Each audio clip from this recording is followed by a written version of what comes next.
you, whatever, I don't care. Or you just get someone in the crowd to come up. Just doing random interviews today. We're just gonna do it. I can talk about it. I had a good time. Most intense course of the year. Jaws of life there on the far side of the course is ugly. You know, you had 3 broken ankles and 2 torn off ACLs. You see if they believe you or not. 2 kids that passed. The 2 kids last on the course. Yeah. Good evening, everyone. Welcome to the inaugural broadcast of the 2021 football season. This is Trent Becker on the Gilbert Tiger broadcast YouTube channel. So it's kind of a special night. We're kicking off a little bit early. I don't know if there's anybody listening. The good news is, Laura, can you hear me in your head? Yes. Okay, yes, that's I can. good. Always. We don't have we're missing a chord, so there's no video. So it's kind of like NPR. NPR. It's kind of like NPR. You and I are just sitting around talking, a couple of friends, a couple of coworkers sitting around talking. Laura Kautman, the head girls cross-country coach, has joined me. So we've done a little bit of this in the past, believe it or not, Laura. Right. Maybe before. Did you ever go on the air with us? Have you ever done this? I think I had a few cameos. Yeah. I don't think it was like I was just pulled out of the audience and just, had a brief conversation. We're big game tonight against the Carroll Tigers. Absolutely. And a bigger thing going on over here in the parking lot. Did you get to eat something? Absolutely. Oh, my goodness. If you Pork loin was didn't, so good. you are missing out. And those of you that are listening, I would get to the stadium. I'd get to the stadium so you can get some Yeah. I'm saying pork.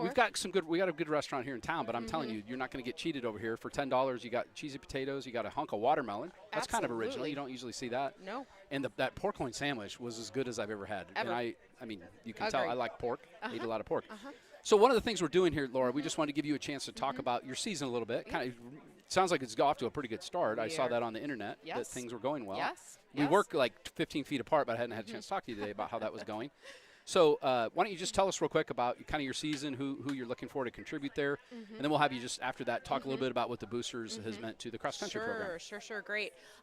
Last night we kicked off our season. Originally we were supposed to have a meet last week, and we were hosting at the ISU course. It got a little rain, so that one was postponed, and so we kicked off our season at what we like to refer to as the mountains of South Hardin. Oh, yeah. Very, very hilly. Pine Lake, right? Pine Lake, yes. I played golf there on the links. Have Did you seen seen the golf course? Holy smokes. Yeah, You feel like a mountain goat trying to hit your ball. Honestly, is a hill that is labeled on the course map called Jaws. Like it's labeled Jaws. Like right. no. That one.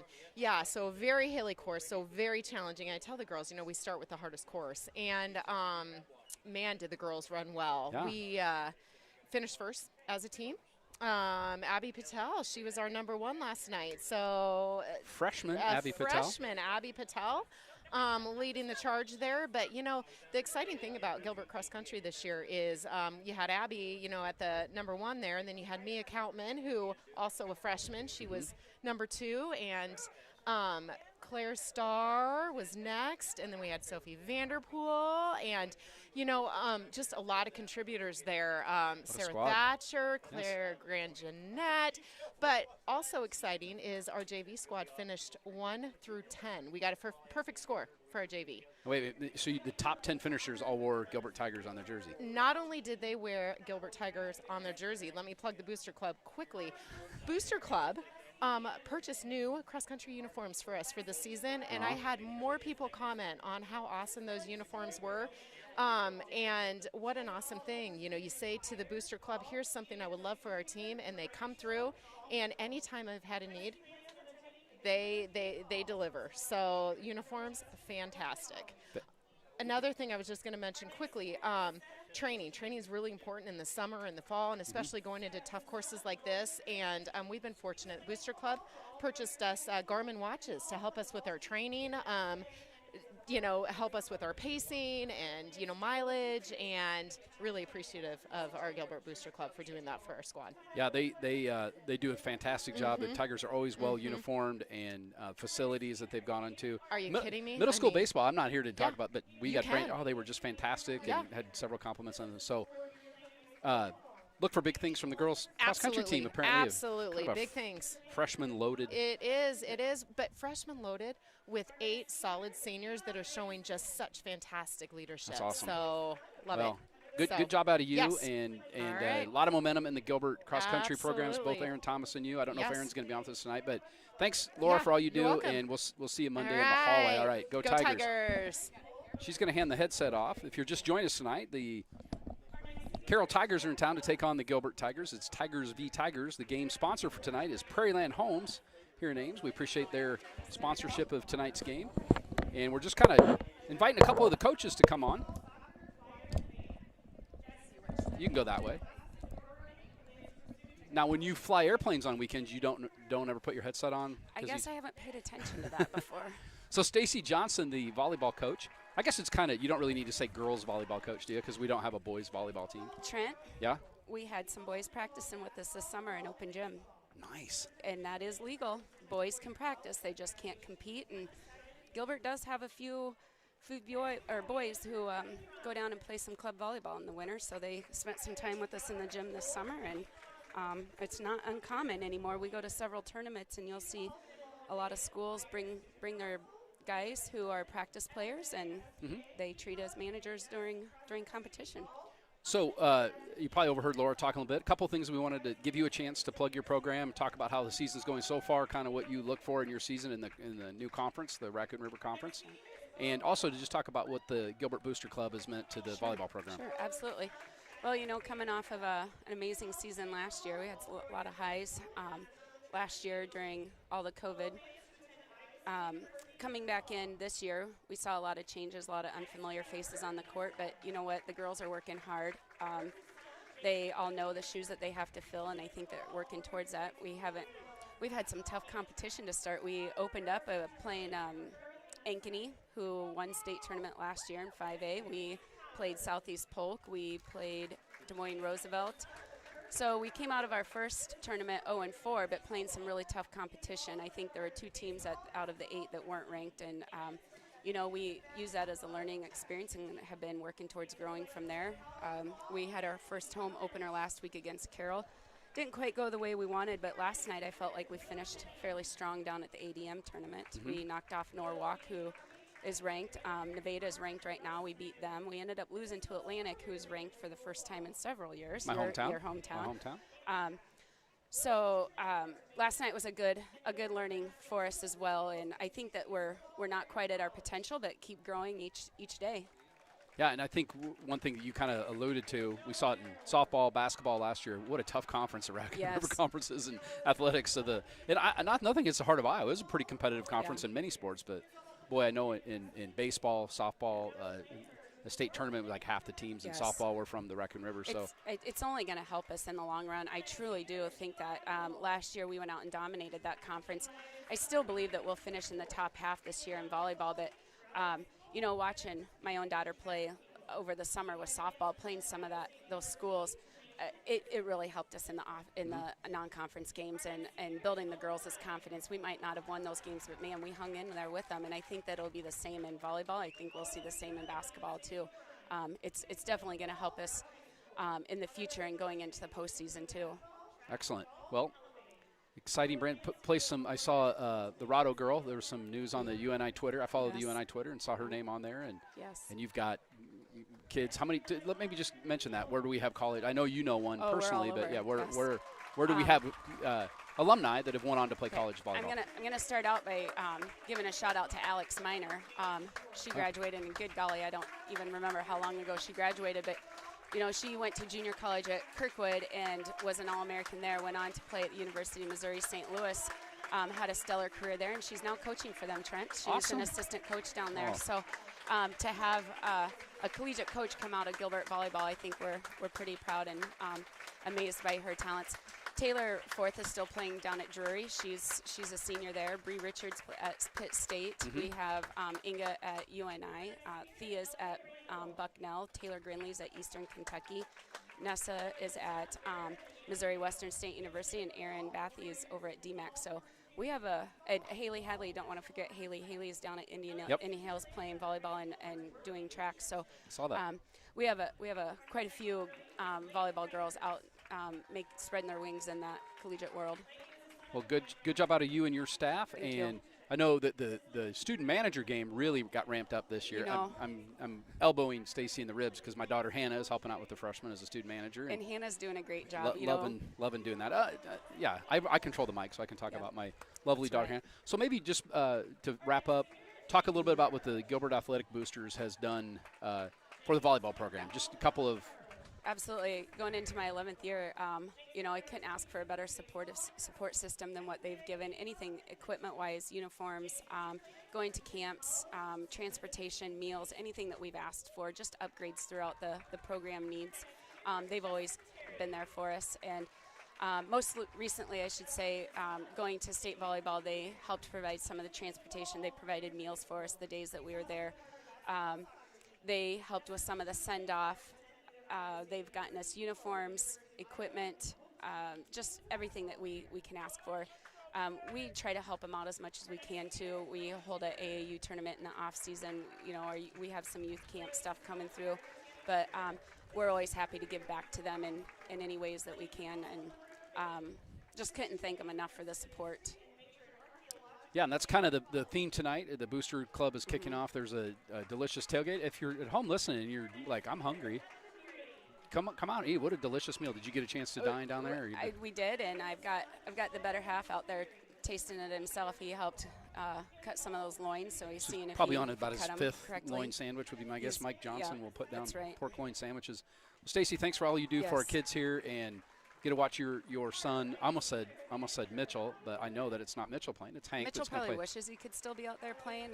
He won't admit it, but I think he misses it. Yeah, Hank is out there, the old Hankster, so we'll see what he's got tonight. How's the driving going, Hank? He's doing okay on the driving? I helped kind of do some training with him. He's had a pretty good instructor, so he's doing well. I guess he makes it the 2 blocks he needs to go. So. Yeah. There's a lot can go wrong in 2 blocks, Stacy. I've seen some incursions in our neighborhood. Thanks again for everything for you do for the kids here. Thanks for coming on with us tonight and talking a little bit about your program. No problem. Stacy Johnson, our girls volleyball coach. Yes. And, well, thanks, Trent. We appreciate what you do, and thanks to the Booster Club. Yeah, we'll go enjoy the game. Behind the scenes here. Yep. Okay, thanks a lot. Bye. So a couple of people have messaged in that we're waiting on video. We're going to have that up for you here hopefully in just a second. As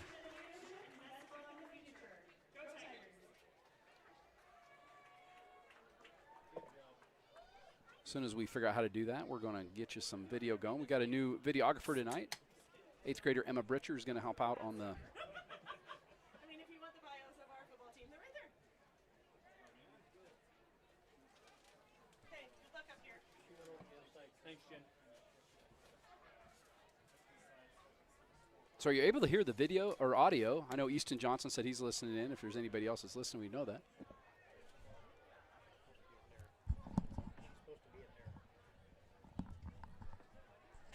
Looking for Pat Starr. Where did Pat go?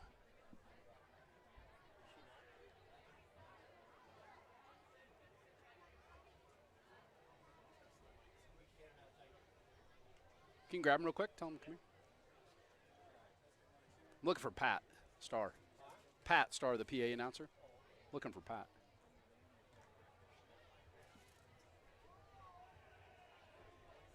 So if you can hear me, we were just short one cord. Can wreck the whole. Okay, video capture.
What's it labeled as? Gal's over there to run it. So you pick it, what's it give you? Anything? So I don't have plugged in right. Shit. So how do I get the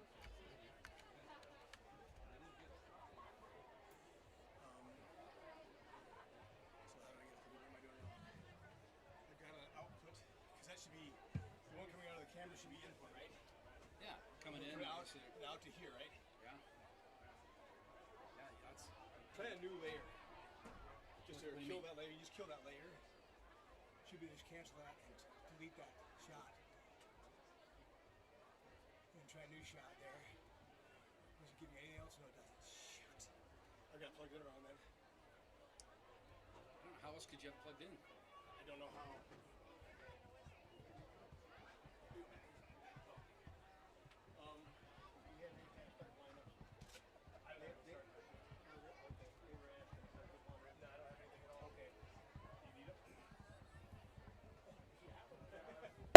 I've got what he gave me earlier in the week. Okay. I usually just try to double check, see if anything's changed.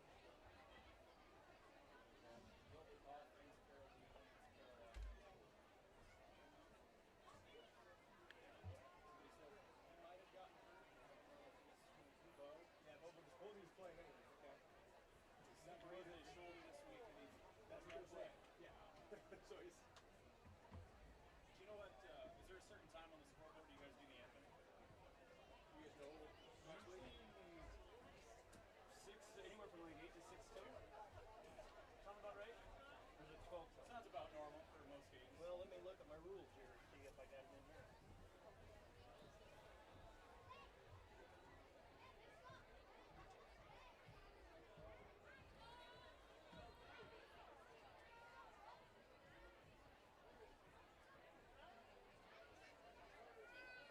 Game sponsor is Fairyland Homes. With over 50 years of experience throughout Central Iowa, Fairyland is committed to providing clients with the best experience possible. Call Fairyland at 292-3479 or visit FairylandHomesInc.com for more information. Fairyland Homes, proud sponsors of Gilbert Athletics.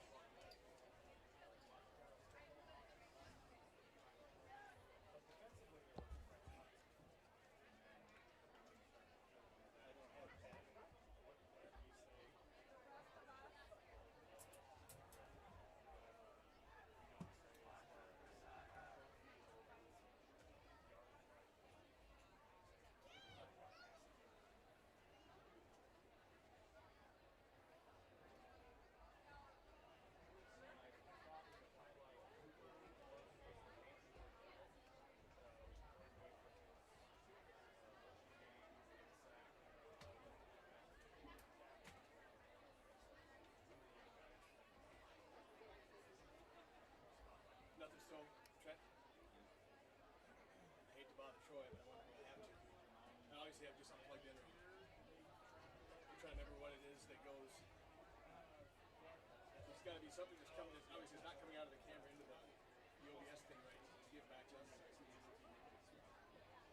Oh, sure. Please come and join our Gilbert Athletics Booster Club tailgate. They have a pork loin sandwich, cheesy potatoes, baked beans, watermelon cookie, and drink. All for just $10 outside the concession stand. Thank you as always for your support of Gilbert Athletics.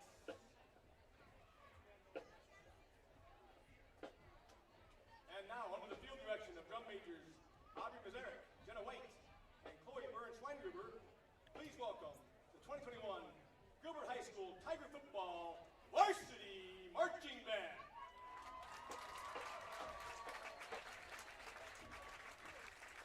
This year's list of the band numbers 133 members. The band will open tonight's pregame show with the rock group Chicago's first top 5 hit. From 1970, here's 25 or 624. Ladies and gentlemen, the 2021 Gilbert High School Varsity Football Marching Band.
troubleshooting, go out of the camera into the red thing, and out of the red thing and straight in HDMI into the computer.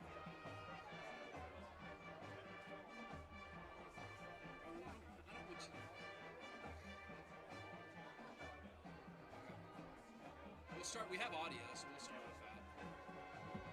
All right, thanks, Troy. He's gonna come up. He's coming to the game anyway. Oh, okay. All right.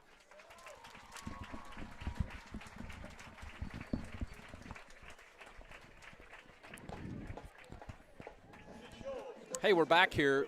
We're having some, of course, anytime I'm involved, there's usually some sort of technical difficulty, technical confluence. So Troy Stout has been dispatched. He's going to come up and fix that for us. So we'll start the broadcast with audio only, and we'll get video going. I'm almost 100% confident, 98.4% confident we will have video here probably within 10 minutes. So we'll start the game without that. There's about 10 minutes on the game clock, so hopefully right around kickoff.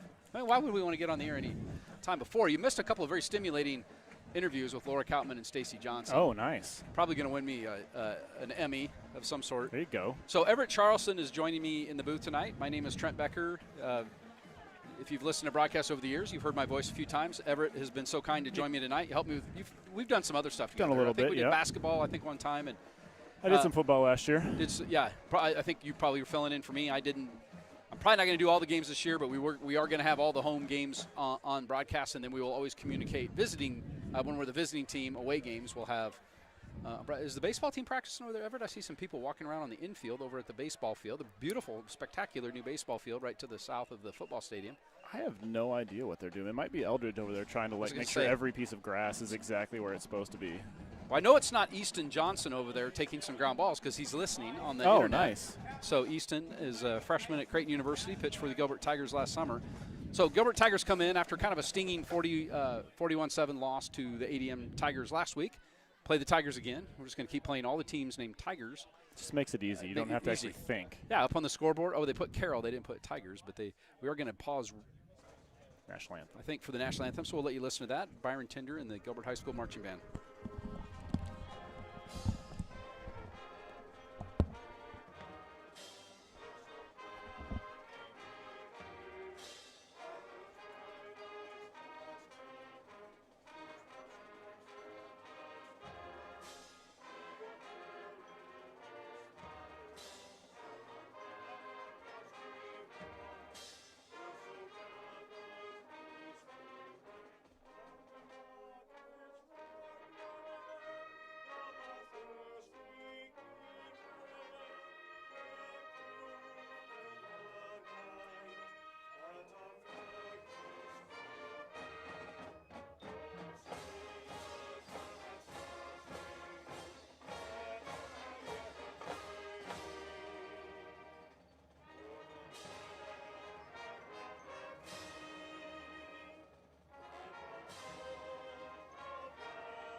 Once again, the Gilbert High Marching Band under the direction of Byron Tinder.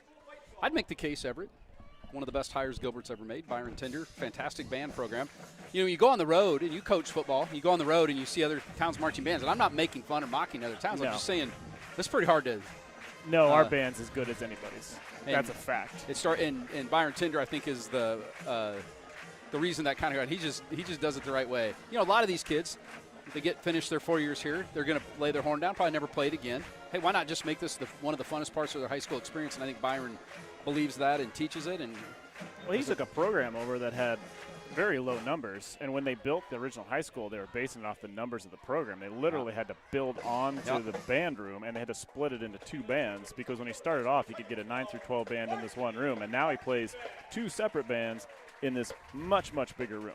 Yeah, I remember they use the old band room now as the storage room for the new band room. That's how that goes. So we do appreciate Byron Tinder and his efforts there. Yeah, it was kind of a tumultuous time right before he got here. We had one of our band directors got sick and died, and so we had a couple of interims. And boy, we're really thankful for Byron Tinder and his contributions to just a great environment here. We got the Booster Club kickoff night. I'm sure you've heard about this. They're cooking some pork loins over here. I had one.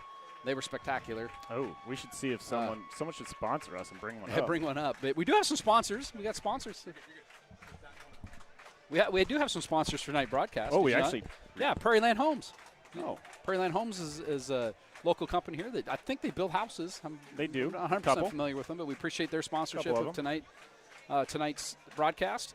And the first half kickoff, which we're going to have here in about 5 or 6 minutes, is going to be brought to you by Booster Club sponsor Dr. Jesse Janorski and the Ames Spine and Support. So maybe if your back's all crooked, go see Dr. Nice. Janorski to get you all straightened out. Right out. Yeah, That's nice that we actually have real sponsors this year, because Yeah. last year I was just making them We're up. just making them up. Yeah. Yeah. We've done that before. We always Slim's Fruit Stand. Easton Johnson will attest to that. A lot of times we throw some business Kurt's way up there at the. Do you stop ever go to Slim's? You ever Oh, go up there and yeah. buy your fruit? Yeah. Stop, get some fruit on the way. Really good. I always have a routine. You pull into Slim's with some driver's ed kids. So go in and say hi to Slim. Oh, there you go. Slim picks up a Missouri Peach.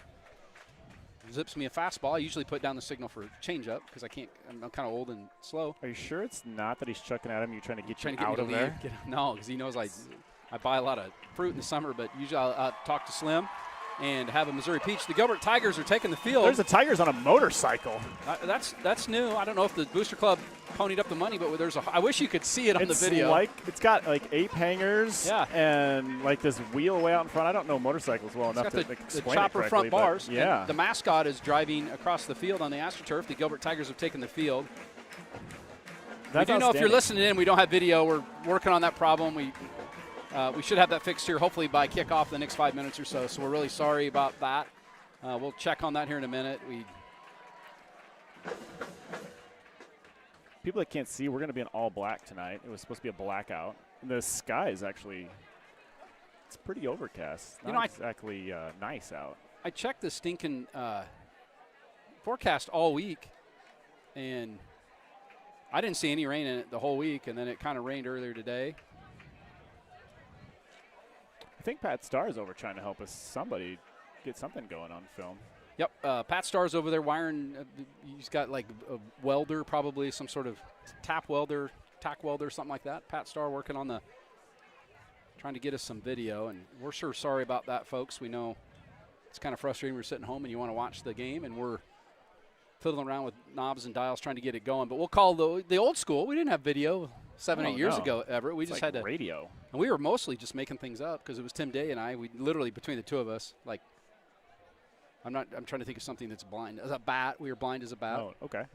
And so a lot of times we couldn't see the numbers on the jersey, so we haven't called his name for a while, so we'll say that. Make a guy up. Well, we called one kid one night, and somebody goes, you realize he wasn't even in uniform, don't you? He was over here on crutches, and we called his name as making a tackle because he hadn't been called all night. So Tigers lost last week, as did the Carroll Tigers. Yeah, they lost to to Denison Schleswig, yeah.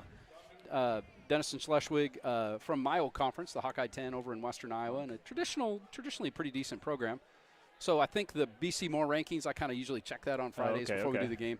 I think they had the Carroll Tigers as a couple touchdown favorite. That's based mostly on last year's. I don't take a lot of stock. It's really about week 5 it really gets accurate. And it gets good. It takes some more data that's real live for this year. I do. Did you look at their any stats from that game? I checked out. They threw the ball a fair amount, Yes, but they did. He was maybe 50% throwing the ball. They rushed the ball.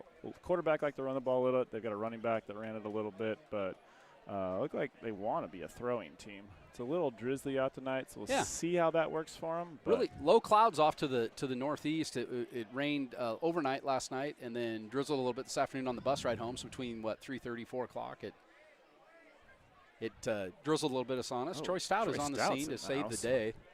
We have one of those bat signals. He's going to come fix all the stuff that Pat Starr and I didn't do well. Hey, we got 2 minutes until kickoff. Yeah. Band's out of the way. There's kind of that weird little lull where you're just kind of sitting around not really sure what to do, but they have to wait till the clock runs out.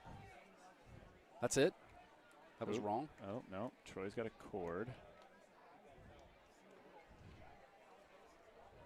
He's just shaking his head going, Becker, you're so disappointing, as usual. He needs to be our sensei. Yeah. I need to learn how to do all the tech stuff on this because I haven't actually been taught how to do that. Tigers are sending their captains out to midfield. They've already done the coin toss. This is kind of make-believe. It looks like Blake Tinder, number 71, Spencer Klatt, number 2, number 5, Jake Shadarwitz, and number 1, Burke Hansen. It's senior night. 4 seniors will head out. They had senior night. I didn't know about that until right before the game started. They're doing it now in case something would happen to the season where it would get canceled. Yeah, do it right away. And as a testimony to the humidity tonight, Everett Charleston's forehead is still soaked. Got a roster there for you. Thank you, sir. Looks like Carroll won the toss. They deferred to the second half. The Tigers will receive the opening kickoff and defend the north goal. So the Carroll Tigers will kick from right to left as we look at the field. We're looking to the east. Corn starting to brown out on the horizon. It's a muggy, I don't know, it's real warm. It's just super humid tonight. Just really, really humid. Really, really humid. And who do you got working the camera for us tonight if it actually does start working? Emma Britcher, 8th grade Emma Britcher. She was one of my Okay. baseball managers. A nice kid. Worked really hard at that job, so promoted her to cameraman There for you tonight. go. Actually, I put out an email. She's the only one that responded that said she would help. Actually, it's not true. There's a couple of freshmen, Connor Rash and Braden Howard, I think, are going to maybe help out this year too. They need to play a game first sometimes. So they'd have to rush up after their game to then come Yeah, on. and that's why I decided we'll give Emma a shot tonight. She kind of earned her stripes in baseball. She was a fantastic. And you've coached. You know how valuable student managers are. And The managers make our yeah. world so much better. Oh, they and a were- really, really good manager, like where you don't actually have to tell them what to do. They just know what to do. that would be Emma Britcher.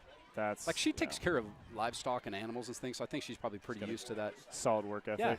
Yeah. The Carroll Tigers are in white jerseys with dark numbers, black, I think, with orange trim on there. They're orange and black. Gilbert Tigers, red and black. They're in their all black jerseys, black helmets, black pants, black shirts. And there's the kickoff. It's going to be high end over end kick, field at the 10-yard line by Klatt. He's going to go right back up the middle. He's got a nice little crease seam. off to the Got a races. He seam. gets He's a going to block. the house. He's gone. He's going to the house. He's got one guy to beat, and he's gaining ground. So Spencer Klatt will take the opening kickoff back 90 yards for the Tiger touchdown. No flags, coach. Spencer Klatt right up the middle, just well blocked by the Tigers, and Klatt will take it 90 yards to the house on the opening kickoff. Sponsored you again by Dr. Jessie Janorski, Ames Spine and Sport. Appreciate her sponsoring our kickoff. That was actually straight down the middle of the field. So That was the straight doctor spine. must have just lined everything up. The straight spine kickoff of the game, kickoff of the season probably. I'm not sure that's going to happen again, where he went right down the middle. Yeah. And Spencer, really good job of recognizing he had a seam and just took off. Now, And, one thing Spencer did was he read the block. So they had one guy to beat left, and the Tigers had a block on the kicker, I think was the last one, and he bounced off that block. So that's a skill that takes a little time. Sometimes kids aren't very good about reading those blocks, but he did a really nice job. Evan Weary will come on for the point after touchdown. Zach Wilson's going to put the ball down on the little puck thing that they put it on. And Carroll Tigers jumped offside. So the Tigers now, in the olden days, the Tigers would go for two. They went on a long count. I don't think that was a long count. I think Carroll just jumped off. They just jumped. In the olden days, we always went on two on purpose to see if they would jump. That was kind of a Scott Otter. That was a Scott Otter thing. I think, and they're just going to kick it again. So Weary will look like they declined the penalty, Everett, and they're going to kick it from the same spot. Yeah, going closer does not gain you anything if you're going to try and kick it. So Weary's PAT is right down the middle.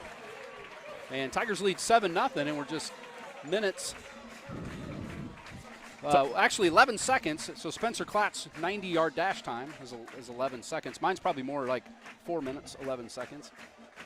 don't give yourself. Troy Stout is arcing some wires. He's actually coiling wires around my left arm, Everett. He's doing his best to get us. Oh, there's a flashing blue light. Now it's solid blue light. Solid blue. We're going to have video here, and then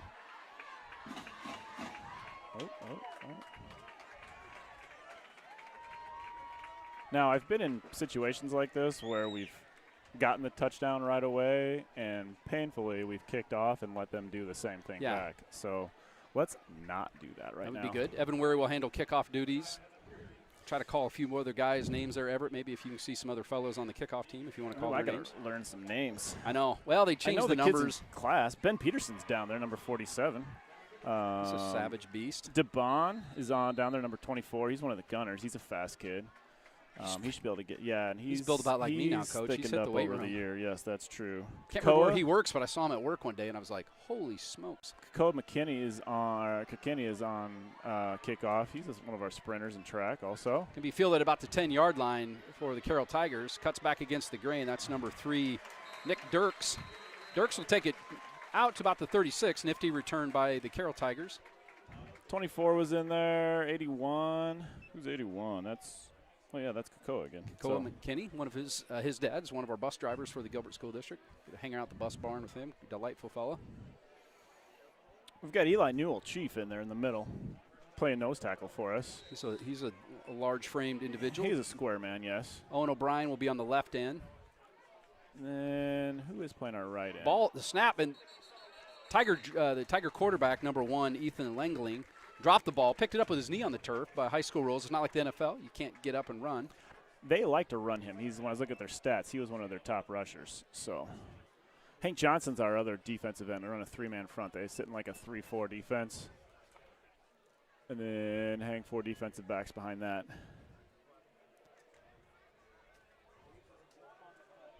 Burke Hansen's playing a safety for us. Actually sitting in a 3-3-5 right now.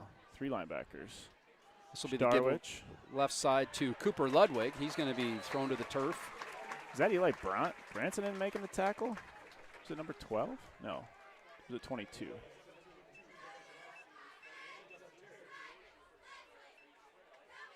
Oh, that was Terry. That was Justin Terry in on that tackle. Coming up from his safety spot. 3rd and 8 for the Carroll Tigers. Quarterback brings in the play to the huddle. He liked the throw on the stats, so I would definitely think, based on their previous game, they might be looking to throw here. Langley will be out of the pistol formation, send a receiver in motion. That's Dirks. He's going to play action pass, throw it out in the flat there to Dirks. He's going to be caught in traffic, breaks a tackle, but he's going to be well short of the first down, well pursued there by the Tigers. Nifty move, but only, maybe a yard, if that. Jack Buss out there in coverage, as was Bo Goodell. Bo Goodell's name we called a lot last year. Now, Bo Goodell got hurt early last week, and I think that kind of took some of the hot air out of our balloon last year, went out of our sails last week. But having Bo back is going to be a good thing for our defense. Good linebacker. Burke Hansen deep to receive the punt here by the Carroll Tigers. We're really sorry about the video here. Troy Stout, our veteran broadcast engineer, is doing that low snap, picked up off the turf. A bad punt's going to go out of bounds. Coach. That is going to be about it didn't make it back to the line of scrimmage. It's going to go out of bounds at the 35-yard line. So the Tigers actually netted 4 yards on that punt. It went out of bounds. I've done a lot of middle school football. I don't see Not that sure I've very seen often. many punts that were that. He just shanked I off don't the think side it was of his blocked, foot. was it? No, nobody was near it. It was a bad snap, and he may have, sometimes the punter will hurry it a little bit and try to get it away, but the ball's going to go out of bounds, folks. It never landed in bounds, went out of bounds at the 35-yard line where the Tigers will take over with really good field position. They're up 7-0 on a thrilling opening kickoff returned by Spencer Klatt, 90 yards. The PAT was good. 9:41 to play in the first quarter. Tiger ball 1st and 10. Koutman will flip it out in the flat. Oh, get on. Oh, you got to be careful on that. That was really close to being a backwards pass. They tried to run a swing pass out of the backfield to Burke Hansen. To Burke. Nash Hansen was the quarterback there. I think I said Owen Koutman, but that was Nash Hansen. Was it really? Owen Koutman's 14. 11 and 14 can look an awful lot. Now Owen Koutman is in there at quarterback. I believe that was Nash Hansen. Maybe it was 14. I don't know.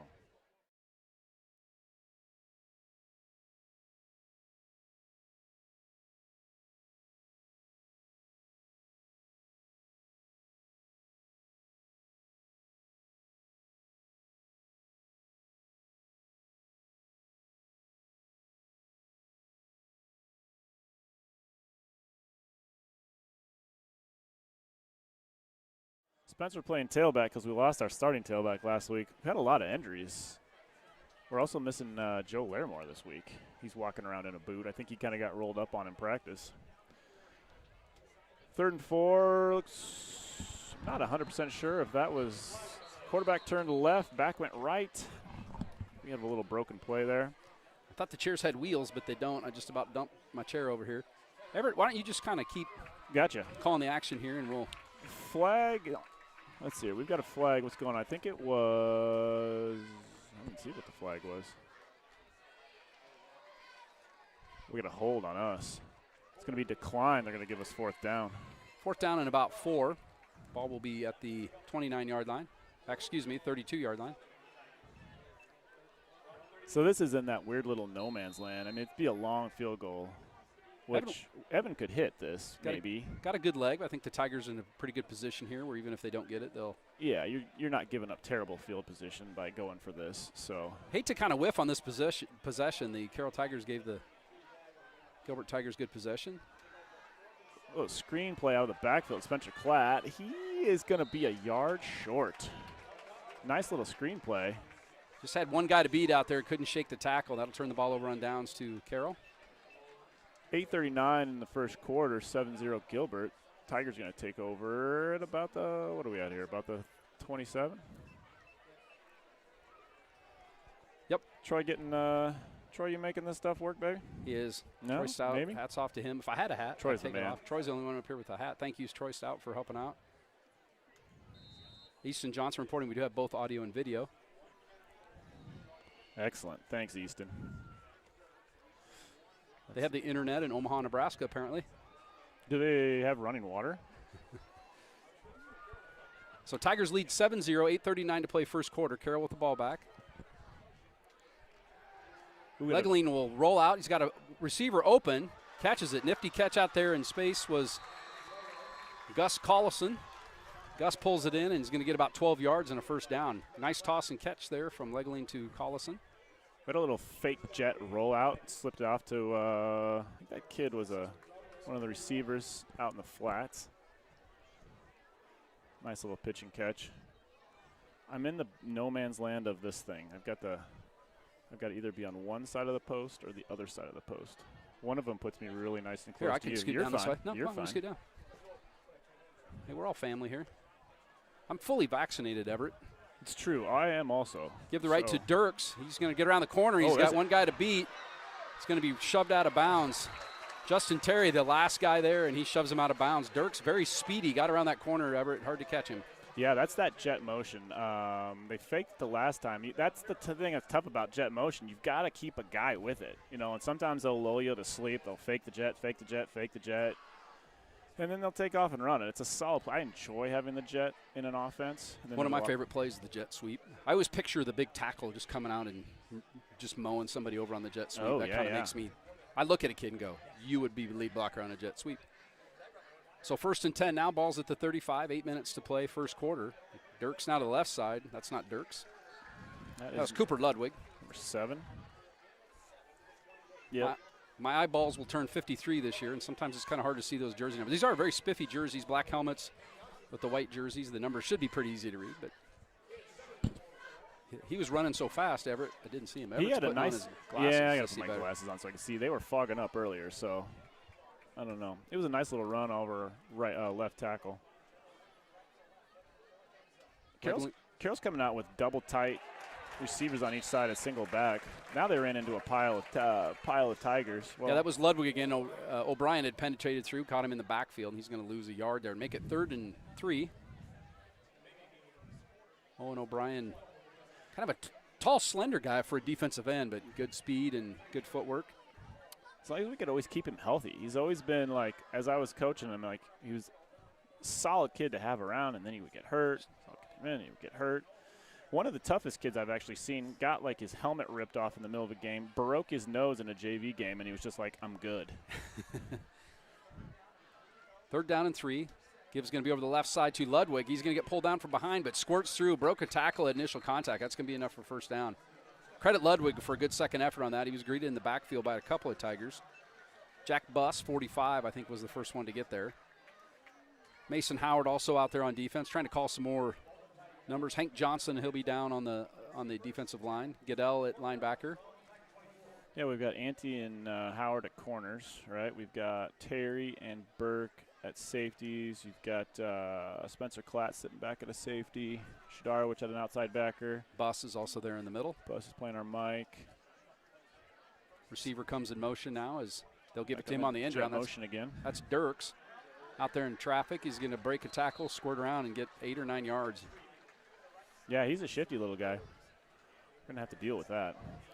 They've got tight end and wing over there. They had good numbers to run that jet around there, but they didn't actually have an empty backfield on that, so there's not too many options that they have out of that other than to run that jet or to pass. So second down and short now. It'll be 2. The ball's down at the 16-yard line. So Carroll, after giving the Tigers good field position and then turning it over on downs where was Gilbert, Carroll is taking it the length of the field. Langley will give over the right side. This is Ludwig, and he's going to get spun around and thrown down by Justin Terry, who came up from the corner spot and made the tackle. Justin's about 6'9", or maybe 6'4", but he also tackled like he was 6'4". We got to get him to sit down a little bit. He just kind of hugged him and spun him. He's got to drop down and drive his feet a little bit. He was one of those guys during basketball season, just really fun to watch, really quiet. All of a sudden you'd look up, he had 9 rebounds and 12 points before you knew it. Well, yeah, he can jump out of the gym, can't he? Good athlete. Langley now will send Dirks in motion. They're going to fake it to him, give it to Ludwig underneath. Breaks 1 tackle, 2 tackles, but not the 3rd tackle. Then we got a flag thrown in an area where usually you see holding. That would certainly be a good deal for the Tigers. A tackle by Seth Ante out there. Nice square tackle. So I'm probably going to say Tigers when I'm referring to Gilbert. I'll try to say Carroll for the other team. I know it would be a little confusing. That is holding on Carroll. So that's going to be marked back from the 11. So that's going to push the Carroll Tigers way back. DeBond just came in to play safety for us, and Mr. Terry's on his way out. That's the large shadow was his biceps as he ran on the field. He's just, I don't remember where he works, but I saw him at work. The Fairway, Hy-Vee? Hy-Vee, I think he works at the Hy-Vee there, the Lincoln Center Hy-Vee. Okay. I was like, I hadn't seen him in a while. I'm like, holy smokes, kid's been in the gym. Ooh, we've got what here? First and 22. 22. Dirk's going to come in motion. They're going to give it to him on the end around. Burkhanson kind of slowed him down, and then he's going to be spun to the ground out in the flat by Mason Howard. So Mason Howard got an ankle tackle, but kind of credit Burkhanson was slowing him down there so Mason could come in and finish the tackle. All right. That could have been disastrous. Dirks had a good head of steam coming around that corner, but Burkhanson there to greet him. Responsibility football on reverses. You got to make sure somebody's there to thwart the end around. It appears that the Carroll Tigers are going to give it the ball to Dirks a lot tonight. Or he's going to just get tired for running jet motion every other play. Nick Mackey, a wide receiver, will be split right. Dirks is left. Ludwig in the backfield behind Langley. Ooh, they brought number 2 in motion that time. Rolled Langley now. He's going to throw it into the end zone. He's got a receiver out there. Comes back, defended by Burkhanson at the last second. He was open. Kind of floated the ball a little bit. That allowed Burke to come in and knock it away. Now, Burke did a good job because that actually got to the receiver's hands, but then Burke came up through it and punched up through it and knocked the ball off after it hit his hands. So it was actually a good play by Burke. Sometimes you're either going to go up and you're going to make that play and swat it in the air, or as they come down with it, try and punch it out. So if you ever eaten a meal at the Hansen house, you'll see this actual play right there where Katie Hansen will throw some food towards the table and the boys will fight over. It's probably a little safer now. Tucker's gone, so there's a little more food to go around for everybody. Here comes Dirks in motion. Again, Langley will fake it to him, and he's going to roll right again. Sets his feet, throws out in the flat. It's going to be caught by Mackey down at the 2-yard line. He's going to go out of bounds. Kind of floated that one out there. Mackey had to come back for it. Probably would have been a touchdown, but it's going to be 1st and goal now. I'm going to say 1.5 yard line. Mackey, we have not called his name yet tonight, with a nice catch out in the. Carroll's doing a really nice job faking the jet, fake the run downhill, which is going to hold your linebackers, right? And he's going to hold those safeties. It's going to make those safeties bite up on the run. Because the jet has been so good and the run hasn't been so bad, it's letting those receivers slip out into the, not so much the flat, deep flat. And then on that bootleg, they actually had a blocker out in front of him, guarding him too. So 1st and goal now. Langley is just going to take the snap and punch it in. And the Carroll Tigers will mark up the scoreboard. 3:58 to play in the first quarter. 7-6 pending the point after touchdown. A good drive there by Carroll after the Tigers held them. Forced a bad punt, got the ball back, couldn't do anything with it. Carroll really mixed it up, a little run, little pass on that drive, and they will try to tie it up here. That's exactly what I was going to say before you said that. Oh, sorry, you should be doing that. You're the analyst. Oh, no. You're fine, but you were totally right. Like, I think they did a really good job of bouncing. They went both directions. They did a little run, little pass. Actually, it looks like right now they want to just set up the pass off of their run. I don't think they've done a true drop back yet. Maybe 1 or 2, but like most of it's been off of play action. So play action and roll. Langley rolls to his right both times, 3 times on that drive actually. So the Tiger mascot has made his way in the stadium. He's got his motorcycle parked out front. That's something new. I had no idea. Never seen it. I wish we'd had that on video. Fans, the Gilbert Tiger mascot, rode I want to say, like, I don't know if it was a Harley Davidson, but it was a chopper. It had It was the like long a forks on mini the front. chopper. I saw it sitting in the shed when I was down there earlier today. I was helping set up that camera. And I look in there and see this little, like, miniature chopper down there, and I was like, what is going on here? I've seen a lot of different things as the Tigers take the field. I've seen tires being carried onto the field. But I've never seen a Tiger mascot riding a motorcycle of any sort. So it's kind of a cool way to start off the 2021 season, the home opener tonight for the Gilbert Tigers. They will be back home again next Friday night against, I believe, the Bondurant-Farrar Blue Jays. I think so. Right? I think that's right. That game will be covered here. Everett and I don't know. I asked Troy to be my wingman. We'll see. He might have something to do. If not, I'm going to try and find somebody else to be my wingman. I'm going to need somebody to teach me how to run all the computers. So don't ever say anything like, hey, I'll be Maverick, you be Goose, because every time I say that, Troy never wants to be Goose. Oh. Everybody wants to be Maverick, right? High kick, it's going to be Klatt again at the 8-yard line this time. He's going to stutter step, go back up the middle. He's going to plow it. He will not take this one back for a touchdown. He's going to get out to the 26-yard line. Good coverage there by Carroll Tigers. I'm guessing special teams coach had a little involvement in between the first kickoff and that one. Oh, a new number. Elliot Randall out there on the kickoff return team, and 41. Alec Bell also getting a little playing time on the kickoff return team. Elliot Randall. I've actually working. We go to the same church, Sunday school. Elliot Randall and I. They put us in charge of like 15, 16 little kids. It doesn't seem like a really good move, but it worked out pretty good. Yeah, but Elliot Randall is a fantastic human. I think what they said was, okay, we need somebody to go with Becker. Elliot Randall, very responsible. Let's put Becker in with Elliot Randall. So Elliot things can will be keep okay. track He's like two track adults. Of you, yeah, right? so there's really 3 adults. Elliot was like 2 adults, and I was like kind of a juvenile. Carson Regaller in the bunch right. He scored a touchdown last week for the Tigers at ADM. You're going to pitch out to Shadarowitz, and well defended there by Carroll. They'll string that out, and might got back to the line of scrimmage, if not just maybe a half a yard short.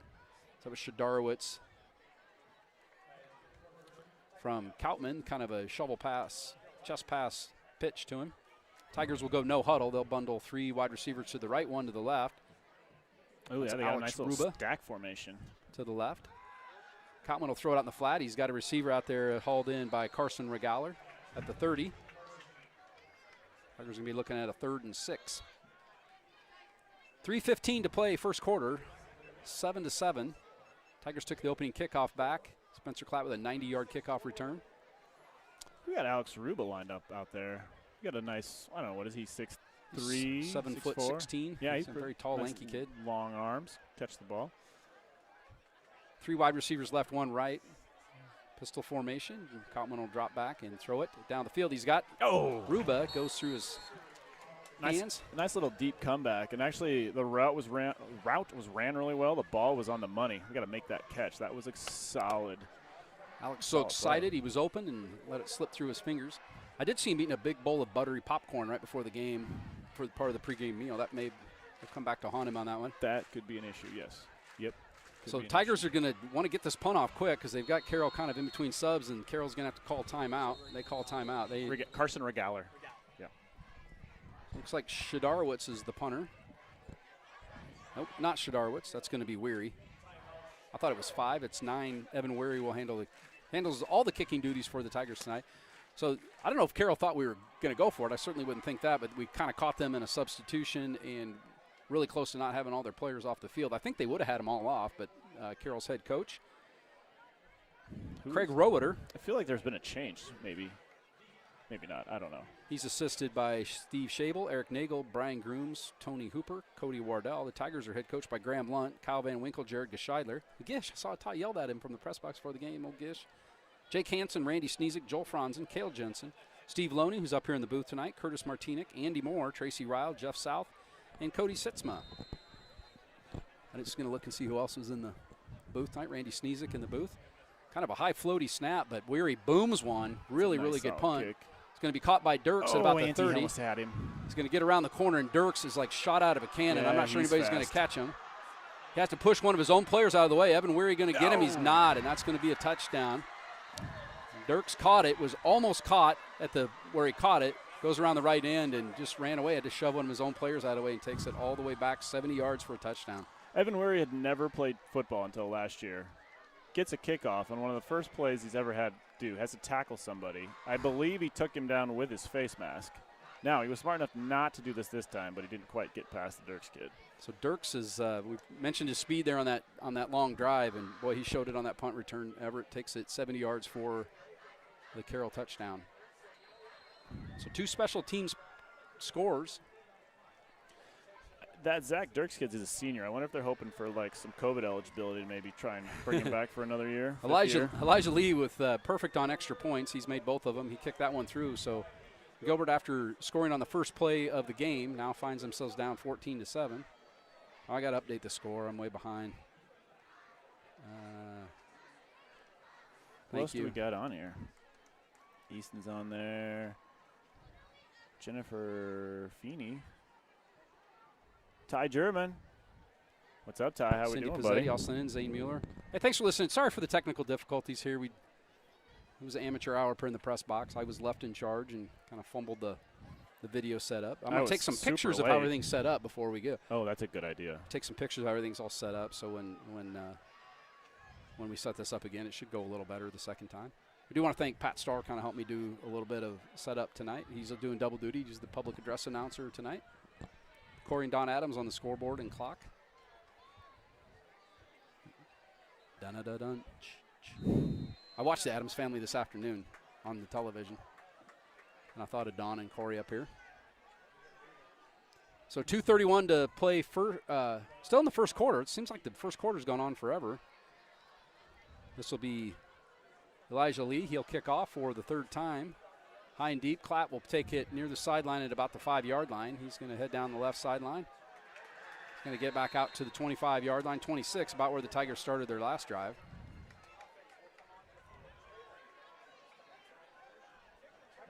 Tigers trailing for the first time in the game. See if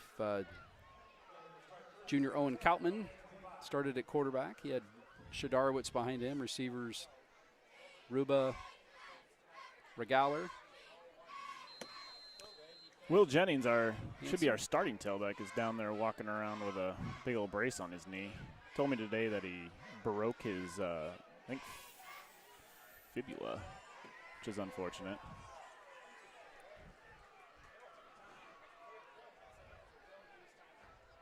Spencer's our single back.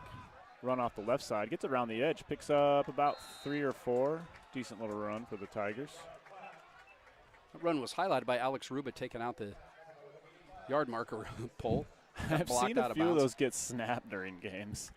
Sometimes people don't let them go soon enough.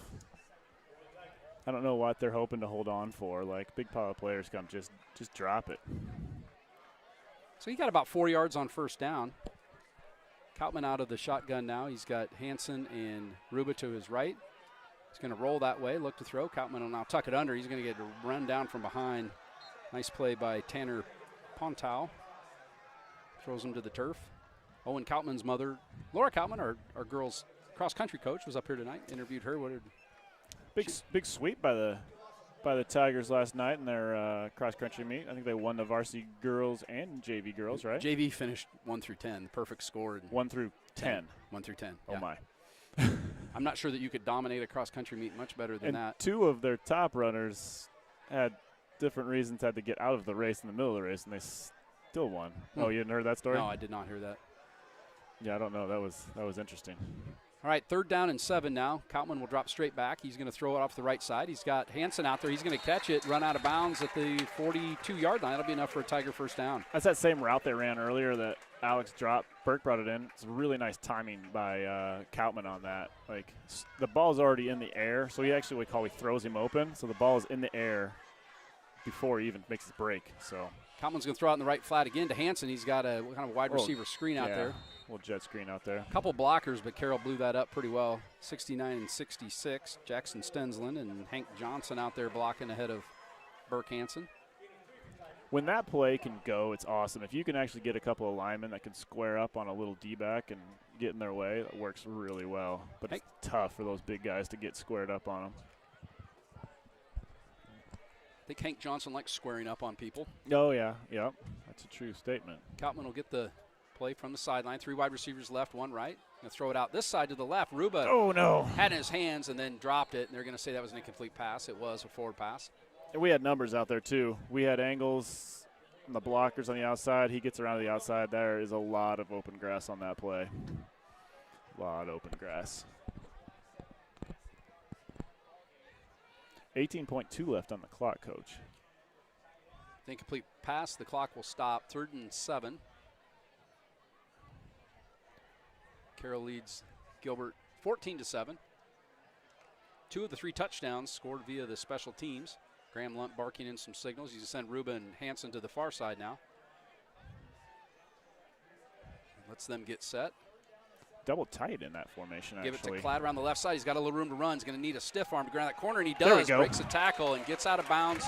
About a yard past the first down marker. Needed to get to the 48. I think they're going to mark him out of bounds right at the 48. Now for a Tiger first down. Spencer did a really nice job when he went around the edge. He gave that little shoulder dip, which is going to make that defense dig in, and then bounced out to the outside. Having a back that can do that is actually really handy because those defenders are almost always bite on that. So Spencer Klatt, very talented, played on the boys state golf championship team this spring and played baseball for a very, very highly touted and highly ranked Gilbert high school baseball team. Senior now. It's hard to believe he's a senior. All these guys, the old guys reminisce about that every day. Out of the shotgun now, they're going to give it to Shadarowitz over the right side. He's going to plow forward and get 6 yards, 5 yards. They're going to mark him way down. His knee must have bounced because he ended up about 2 yards past where they marked him. But I think he bounced off his knee, and they're going to mark him down back there. That's the end of the first quarter. Carroll leads your Gilbert Tigers 14-7 on the home opener for the Gilbert Tigers. Booster Club night. They had a big tailgate. I know if you're listening, obviously you weren't here, but they had pork loin sandwiches, some cheesy potatoes, a chunk of watermelon, some baked beans, a cookie, and a bottle of water for $10. I'm just telling you, if you go to a restaurant, that's not going to be $10. It's going to be a lot more than that. Pork loin sandwich was absolutely scrumptious. I probably should have slowed down. I think I ate it too fast because it was so good.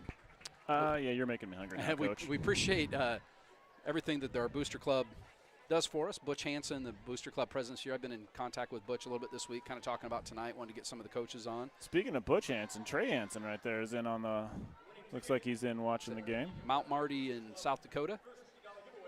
I heard something somehow, or he might be sitting in the top 2 maybe for his position out at Mount Marty. I've not been on mountmarty.rivals.com yet this year, but we just have so many kids playing college sports now. I usually try to follow them and kind of see how they're doing, and we wish him well. I know Tucker Hansen's up at University of Wisconsin. Whitewater. Yep. Whitewater. Cooper Hearn playing at Missouri Western. I know he's, it's just his second year there, but I think Mrs. Hearn told me he's fighting for, travel team. So Cooper Hearn top 5. Cooper Hearn was a kid that we called his name a lot here when he played. I have that stack formation to the left now with 4 wide receivers left. Hansen's going to throw another wide receiver screen after him. Play out there. Klatt's got blockers.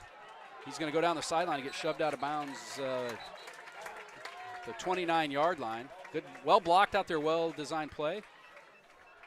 I don't think Carroll slid out all of that. I mean, we had a ton of players out there. They kind of 4 bodies stayed out in there. the box. So they're going to run that same formation now on the short side of the field. Now they're bringing their safety over a little more. They still have numbers. Should I throw it again? Yeah. Well, no. Now Cotman's going to tuck it now, run, squirts through the initial point of contact. He's going to be thrown to the turf inside the 25. Burke Hansen running down the field by himself. He's going to get 5-6 yards there on first down, bring up second. I'm getting some intel from Scott Otter. Okay. He says that Trey is sitting second string slot as of last week. Trey, if you're on there, you can confirm or deny. Give us the name of the guy you got to beat out, and we'll pray. Never mind. No. Gibbs going to be the right side to Shadarowitz. He's going to cut outside. Good cut. Then cuts back in. There's going to be a hold in there, though. I think I saw it. And Tigers are going to be called for a blocking infraction at the point of contact there. Shadarowitz went in and then busted out. Picked up a couple more yards, but they're going to bring it back for holding. So if you remember, Carroll on their drive had a holding call. Maybe a little farther downfield, but seen two big holding calls. That's a tough situation for that tight end because he actually probably was good on the block if Shed would have just stuck his nose in there and gone north and south. But then once he bounced outside and that defender tries to move, the position on that tight end is you know, like, I mean, they hold every play. Mm-hmm. But then once they try, and the edge is always tight because everybody can see you on the edge. That's the hard thing. I mean, I taught my linemen to hold. I mean, you teach them how to hold correctly. I mean, Hey, I'm going to referee. I know that there's holding on every play. You do, though. Officials generally will look at how did it impact the play. Right, If it's right, away from the right. point of contact, you usually ignore it. I played tight end in high school, and it's tough because you're just right there on the edge and everybody can see it. Coblin with lots of times throws. He's going to throw it out to try to get it to Rube at about the 25 and overthrew him a little bit. It's going to go out of bounds. Yep, sailed it just a little bit. Did you bring any of your super secret Spider wax? Yeah. The stuff that made you, yeah. Get that down there for the boys? Now, I don't know that the field is wet. It did rain a little bit this afternoon, not a lot. Kind of drizzled, really overcast tonight, which was not. Do you know, is this some sort of residual from Ida, from that hurricane? I don't know if that's I don't making know. up I here, haven't but actually paid kind of attention. weird maybe. clouds and kind of thick clouds. Tigers have 10 seconds on the play clock and have not gone to the line of scrimmage yet. 10:44 to play, first half. 14-7. They got 3 seconds. Now they're going to call a Taking timeout. a timeout. Number 16, Cameron Waite on the field, getting a little tick at receiver. I don't know if we've brought up Ben Struthers, our center. I haven't. When we get a minute, call those offensive linemen. We sometimes don't do that as much as we should. We should call. Yeah, so Ben Struthers is playing center. And then on one side of the line, I think, well, they had to, now I got to remember what they did. They had to move things around a little bit because Joe got hurt. So Hank Johnson and, no, I'm going blank. Jackson Stensland are playing guard and tackle on one side. And then Tinder and who is that other tackle? Who is the other tackle? They're going to hustle back out on the field Oh, quickly. Ben Melody. That's right. Ben Melody's playing the other tackle. They got a wide receiver out, split left. They have that stack formation. Cotman's going to roll. He's going to throw back the other way. Throws it in the middle. Luckily, that wasn't picked off. I'm not sure who he was throwing that to, and the Tigers are lucky that was not called intentional grounding. I think they were trying to single up Ruba on the other side. I think they brought all this over here because he looked over here, and then he switched back right away to the single receiver. So I think they were truly trying to just single up Ruba. Will Hawthorne was kind of out there in that area. Will Hawthorne, the freshman, but he was the nearest eligible receiver, and he was probably a good 7-8 yards away from it. So Tigers are going to have to punt now with Weary. Should kick this away at about the Carroll 45-yard line. On that drive, we did a really nice job of going double tight. We spread them out a little bit more. Weary will kick it down the middle. This one's going to bounce at about the 2. We got to turn our head and look. It bounced up. It's going to be down inside the 3. Yeah, but he was in the high end school zone. football. It doesn't matter where you're at. It's where the ball is at in high school football. Yeah, but I think it the did get ball. across. It did. He waved. I think the ball crossed. He was like in the end zone trying to bat it back. Right. I think the ball. Hard to bounced tell from back here, in. but well covered there by the Tigers. Almost had a miracle down near the 3-yard line. And Tigers would be wise to not kick the ball towards Zach Dirks. Electrifying receiver, kick returner, punt returner. So 10:31 to play first half. Your Gilbert Tigers on defense now. Trail Carroll 14-7. Ooh, Cam Stevens getting a little work at corner. He's going to be in the far corner against Dirks out there? Going to give it to Ludwig underneath. He's going to bowl forward for about 4 yards. 55. Joe Banty's out there playing a little bit of defensive line for us. Cam Stevens, a sophomore. Anybody else that's new? Seth Ante, a senior at Al- the other corner. Alex getting a little safety work out there. Coach is doing a good job rotating a bunch of players in tonight. Who's our nose? Eli's not out there right now. Going to fake. Oh, that's Roll Joe right. playing nose. Wide receiver out in the flat, and it's dropped. Langley rolled right. Tried to get it out to Nick Mackey, and Mackey had it in his paws, dropped it onto the turf. That'll bring up 3rd and 6. There's been some really nice throws by both of those quarterbacks, but just getting some drops out of their receivers. Mary Warner's excited about halftime. Love the marching band. Mary, I don't take that personal at all that you'd rather watch the marching band. A lot of people probably just tune in for the marching band. We will have the marching band on halftime. We're not going to talk. I don't know if you knew that, Everett. We let the band take the field. And our videographer, Emma Britcher, has been instructed to widen out, let the fans, we'll put a headset up here so you can hear the tunes, and it'll bring up 3rd and 6 now. Langley was going to throw right, throws it across the middle in traffic. Mackey caught it. Mackey is going to be he's going to the house. Off to the house. The Unless Tigers Berkey gets him. Oh, no. Oh, yeah. That was Mackey. Caught the ball in traffic, split 2 Tiger defenders, and takes it all the way 76 yards for a touchdown. So big plays here by Carroll in the first half. They're going to extend this to a 2-touchdown lead. We almost took ourselves out of that play. They did. We had 2 receivers in the area. Langley, to his credit, really threw a dart right in the middle of them. And yeah, no, he's a decent little passer. See, Jacob Popish is on. Pop's saying hey. Hello, Jacob.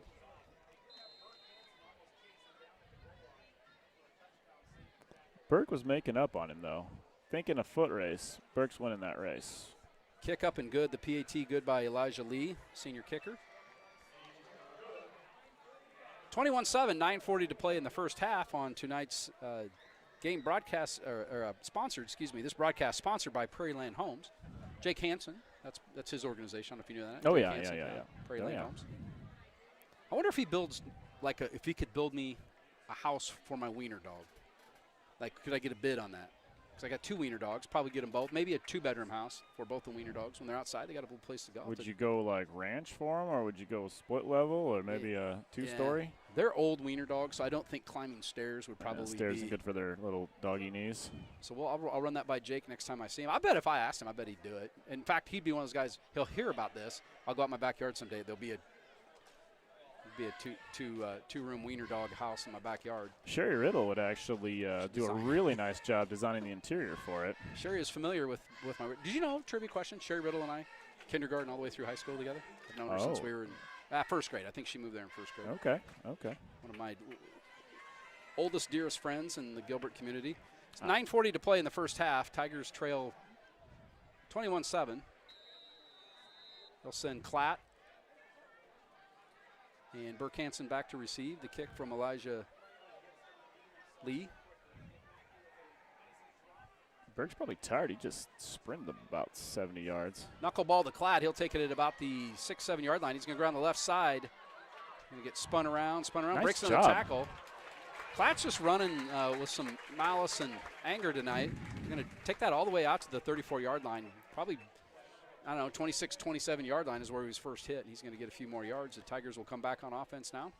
He's always been very elusive. When he was playing wide receiver for me in a JV game one time, I need to go back and find this clip, but I actually tried to get the play sent in. Have you ever heard like the Randy Moss, you got mossed thing?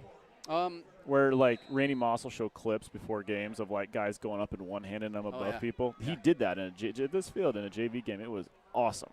This is the face of not surprised right here. 2 wide receivers right. Koutman will give it to Shadarwitz right side. He's going to be grabbed in the backfield and spun around. 25, Tanner Pontau. We called his name a couple times tonight. He grabbed Shadarwitz in the backfield. Tigers are going to lose 5-6 yards on first down. Tigers will substitute a couple wide receivers. They're going to bring in Carson Regaler and Cameron Waite, but he's Cam to those that know him. Second best basketball player in his family. I don't know that. Maybe he's better than his sister, but she's playing at Bradley right now, so he's probably better at football than she is. That would be a good point. Koutman will tuck it and run. He's going to get pulled down. Not much there and felt a little pressure. Going to get about 3 yards, but that's going to bring up 3rd and 14.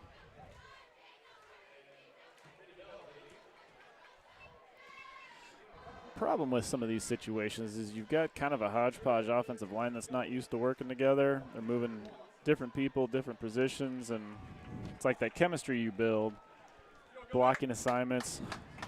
That's where. Got to think this is a big play with 8 minutes to play here in the first half. Tigers would love to extend this drive and not put the ball back in Carroll's hands. Koutman will drop straight back to throw. Steps up in the pocket. Now he's going to scramble to the left. Throws it downfield. He's got Spencer Klatt wide open. You got a flag on the play in the backfield, though. Klatt's going to take it 20, 15, 10. He's going to go in and score, but this one's coming back. And there's another flag back there. I don't know what that one's all about.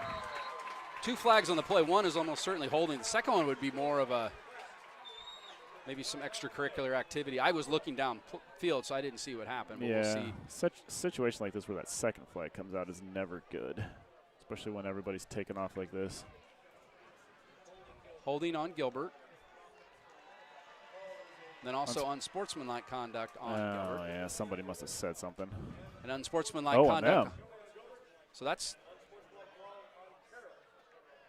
All right, so how's that play out? The two unsportsmanlikes should offset. offset each other.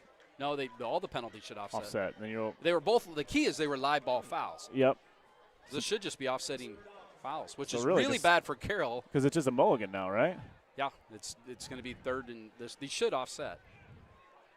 But the second penalty, this would really have buried the Tigers' head. Carroll Right. not gotten the offsetting. It's not really offsetting. They also had a live ball and sportsmanlike. Right. So as long as they're all live ball, if they'd had dead ball, they would have canceled each other out. It would have been at the distance from the spot of the foul. Yeah, they're marking this off, but if those all occurred in live ball, I'm not sure how you have. Wait. Tigers are going to take a timeout. I'm scratching my head because those were all three live ball fouls. It doesn't matter if you have, like, one team has two or one team has one. I don't understand. I could be wrong, though. I'm just a middle school official. Do we have any officials listening tonight? Mary Warner said she does like to watch the football. I was just teasing you there, Mary. I know, but this marching band is good. I would tune in just to watch the marching band if I didn't have an affinity towards the Gilbert Tigers and their athletic program. I want to thank, again, our sponsor, Prairieland Homes. We've already planted the seed for a potential 2-bedroom wiener dog house in the back of my yard. Jake Hansen also on staff here tonight. He's got 2 kids playing in the game. You could just say Jake is kind of vested in this game. Everett would be kind of an understatement. Yeah, Jake is definitely vested. And then so our defensive coordinator at the end of last spring took off to go take a head coaching job down at Red Oak. And then so I think Jake got kind of not thrown to the fire, but hadn't been planning on being the defensive coordinator. And then once the job opened up, took the job. We've got a question about, we want to know what the score is. It's 21-7 currently with 8:03 on the clock. I'm sorry, I keep forgetting to. Oh, are you up the score. keeping that on there? Yes. Oh, gosh. It's 21-7. Yeah. Tigers are backed up on the, what are we on, about the 9-10 yard line. They're coming out 2-by-2, pistol formation. Calvin will take the snap, looking to Third and a lot. He's going to throw it out in the flat. He's got Clad out there. Screen play out there. Stiff arms Mackey's going to push up field. He's actually not going to get back to the original line to gain, which would be at the 34, but it does give the Tigers a lot more room to punt. Picked up about 20 and got us in a much, much better position because punting out of the back of our end zone in that situation would not have been ideal.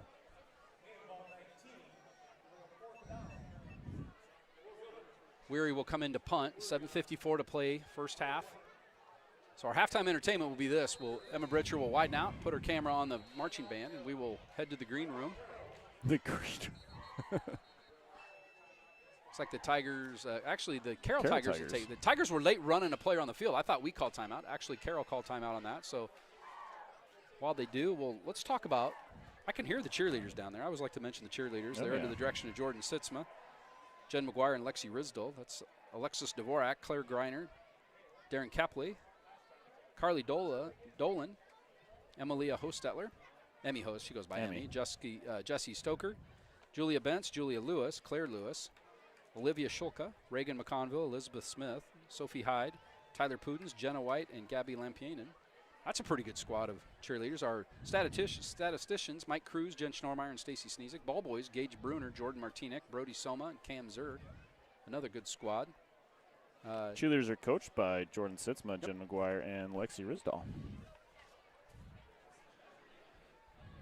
So really nice night out. The flag that's in the north end zone is laying fairly limp. Not much wind to speak of. Kind of humid, but it seems like it's dried out a little bit. Not quite as humid as it was to start the game. Really low cloud cover here in the North Story County area.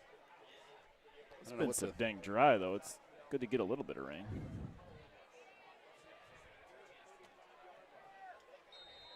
72 degrees, delightful 72 degrees.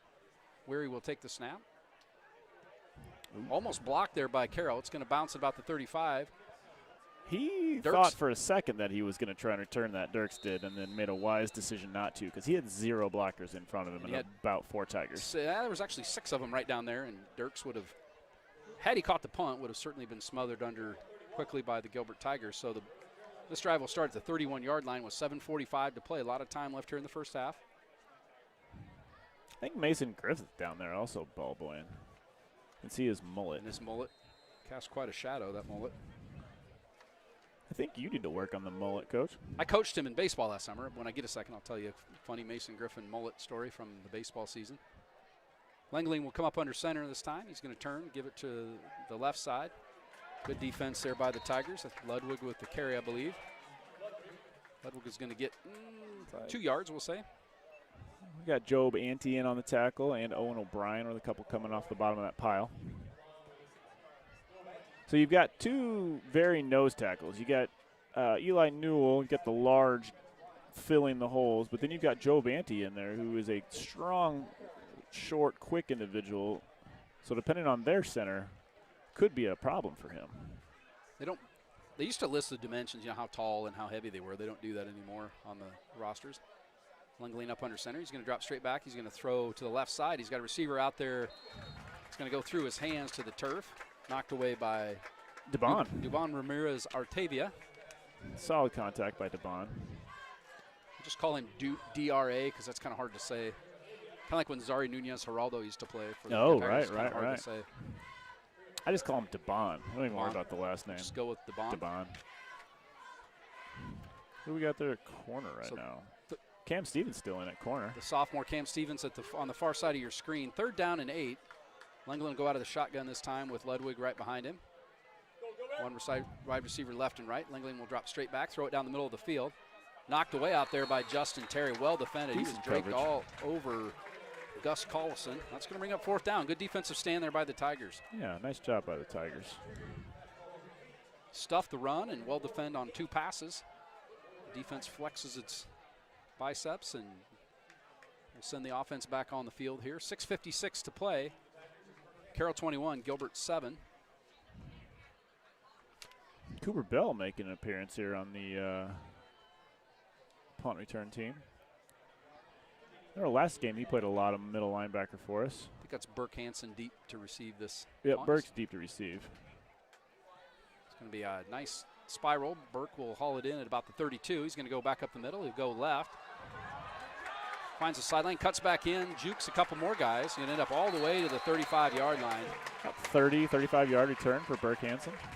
That's just what the Tigers needed. Good special teams play will give the Tigers great field position with 6:44 to play.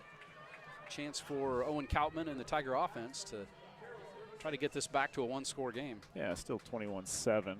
Those of you who are just listening to us. I wonder how many people actually just listen or watch. What do you think? I wonder what the percentage of that is. Well, that's why I try to describe a little bit more in detail. If this was a true, we've been told that. Some people just have it on in the background. They kind of know what's going on. And I'm not sure I do a great job of either one of those. 170 people. Somebody said that we were doing nice commentary. I appreciate that. I'll look and see who that was that said it. It was a very nice compliment. Oh, Mike Lauritsen. Oh. Tigers are going to move. Yeah, our guard flinched. It's legal in Canadian football. High school football, it is illegal to move. To simulate a snap, that's called a false start. You falsely started.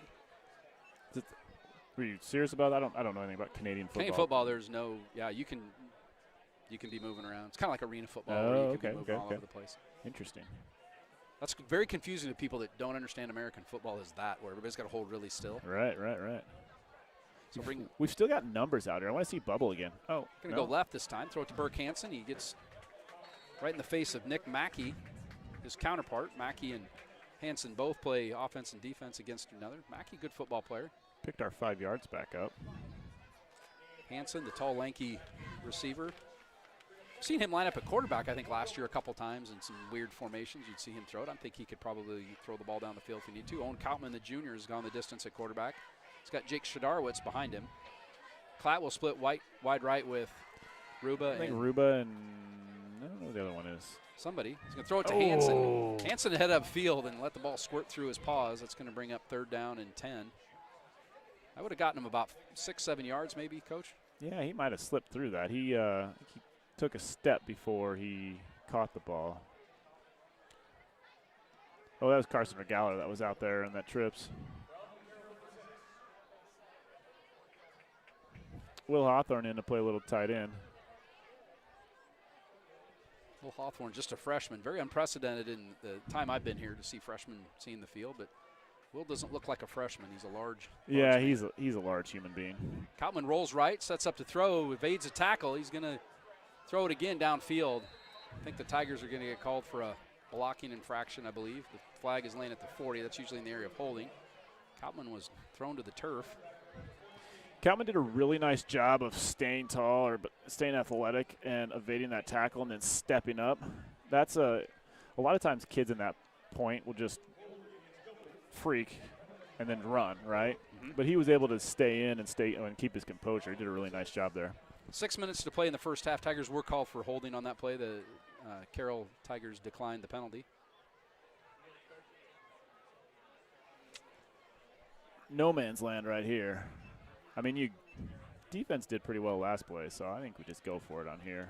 Unless you wanted to play the field position game and have Weary try and drop one in on the 2. Tigers are not. Weary's not on the field. Looks like the Tigers are going to. No, that's Carson Regaller. Subbing out the tight end, putting in another receiver. Tigers will go trips right. Yeah, they go 3-by-1. Kautman in the shotgun. Shadarwitz in to block for him. He's going to throw it on the left side. He's got Hansen out there. Oh, he was out of bounds when he made the catch. Shucks. You say he caught his foot out of bounds. I thought it looked like his left foot was in bounds, but his right foot might have been out of bounds. We couldn't see through the players, so I'm not sure what happened down there. But either way, that's going to be a turnover on downs. That was a nice ball by Kautman. Chucked it out there to Burke Hansen, his favorite target so far in this game. We don't keep stats. Look, we barely got that broadcast on the air. To keep That's stats true. would be a little, but we know he's thrown it Burke Hansen's way quite a few times tonight. I would throw it to Burke Hansen on a regular basis. That's a good life decision. Ethan Langley, the senior quarterback, will come back up under center. He wears number 1. He's going to take the snap, give it to Ludwig over the right side. Well blocked out there. Mackey with a really good block on the corner. And Ludwig probably is aggressive a run. Usually they keep him between the tackles. He got on the outside there, got a really good block from Mackey, and it's going to be enough for a first down. Dirks came wandering in. I'm waiting. I'm feeling like a jet here coming one of these plays. They haven't gone back to that in a little bit, so unless we've made an adjustment to that jet, which is possible. I think our safety started doing a little bit better job flying up on that jet. So Dirks and Mackey, a couple of very speedy, gifted wide receivers. Dirks is at the top of your screen, Mackey to the bottom. Langley will turn, give it to Ludwig over the left side. Ludwig is going to try to get outside. Does a good job cutting up, following his blocks. He's going to get 6 yards on first down. 5:15 to play first half. Wrapped up by Bo Goodell on that play. It's good to see Bo out there. I talked to him today in the hallway, and he's like, I'm ready to go. I'm going. So I think it was maybe like the 3rd play of the game last week where he popped his, I don't know, something with his shoulder or something didn't go well. So Bell checks in. Jack Buss will check out. Here comes. Chiefs coming in to play a little nose tackle. Eli Newell will come in, and out comes Joe Banty. Good hustle to the sideline by Job. Cooper Bell's back in playing Mike linebacker now. 2nd and 3 now. Dirks to the top of the screen, Mackey to the bottom. Ludwig behind Langley. He'll turn and give it to Ludwig over the right side. Tigers string this one out, and the fresh legs of Cooper Bell, just in the game, chased him down from behind and throws him to the turf. Should have had him locked up. Oh, they didn't get the first down. About a yard short. Yeah, I just assumed they had it. They're going to mark that a yard short. They got to get to the 42, ball just outside the 43. Bo overran that just a little bit. Should have stacked him up about a yard or 2 back. So almost certainly here 2 plays to get 1 yard. So we'll see if they maybe try something a little more aggressive on 3rd down, knowing that they only have a yard to get on 4th if they don't. Just getting a quarterback snap. No. Here comes Dirks. Yep, there's your quarterback snap. Keeper. Langley just plows forward behind the center, and he's going to get needed 1, got 3. Bring the ball to the 40, 1st and 10. 3:53. The clock will start here as soon as they get the chains moved. I don't know if you ever paid much attention to Iowa football. I know I'm sort of in the wrong place to be talking about that. But did you watch a couple years ago when they just had quarterback keep was just like a regular play they ran? Well, back in the Jordan Knock era, when he played quarterback for Gilbert, and Corey Adams is nodding his head, yes, that was one of our best offensive plays, was that ISO, where he'd just take the snap and figure out which direction had the best, and he'd get 4, 5, 6 yards on that sucker about every time. Then they'd stuff it, and we'd run play action. Or Mackey will come in motion. Now Langley's going to give it to him on the end off to round. Mackey this time. Tigers turned that one in really, really well. Yeah, Spencer Bo Goodell was there to Klatt did a nice job of sitting out there on that edge, playing that jet, and then Bo was able to come in and clean it up. 1 yard on the gain for Mackey on the end around. Be under 3 minutes now when this next snap occurs. Tigers trail by 14, 21-7. Carroll Tigers, Raccoon River Conference. Will Hawthorne playing in a defensive end right now. He'll be on the right side. Langley gets the signal from the sideline. He's high snap. He's going to have to keep that himself. I'm not sure if that was a broken play or maybe designed, but the way he grabbed and turned and looked, I think that was meant to be a handoff, but the running back was already going downhill, so he's just going to get in behind. That's what you teach your quarterback and teach your running back usually on a play like that. When it goes broke, running back just turns into the lead blocker, and the quarterback should just get in behind him and follow him. Still netted him 4 or 5 yards, and it'll be 3rd and 4. Ball's at the 32. This snap will happen right about the 2-minute mark here in the first half. Gilbert High Marching Band will be your entertainment for halftime. They're wandering over right now.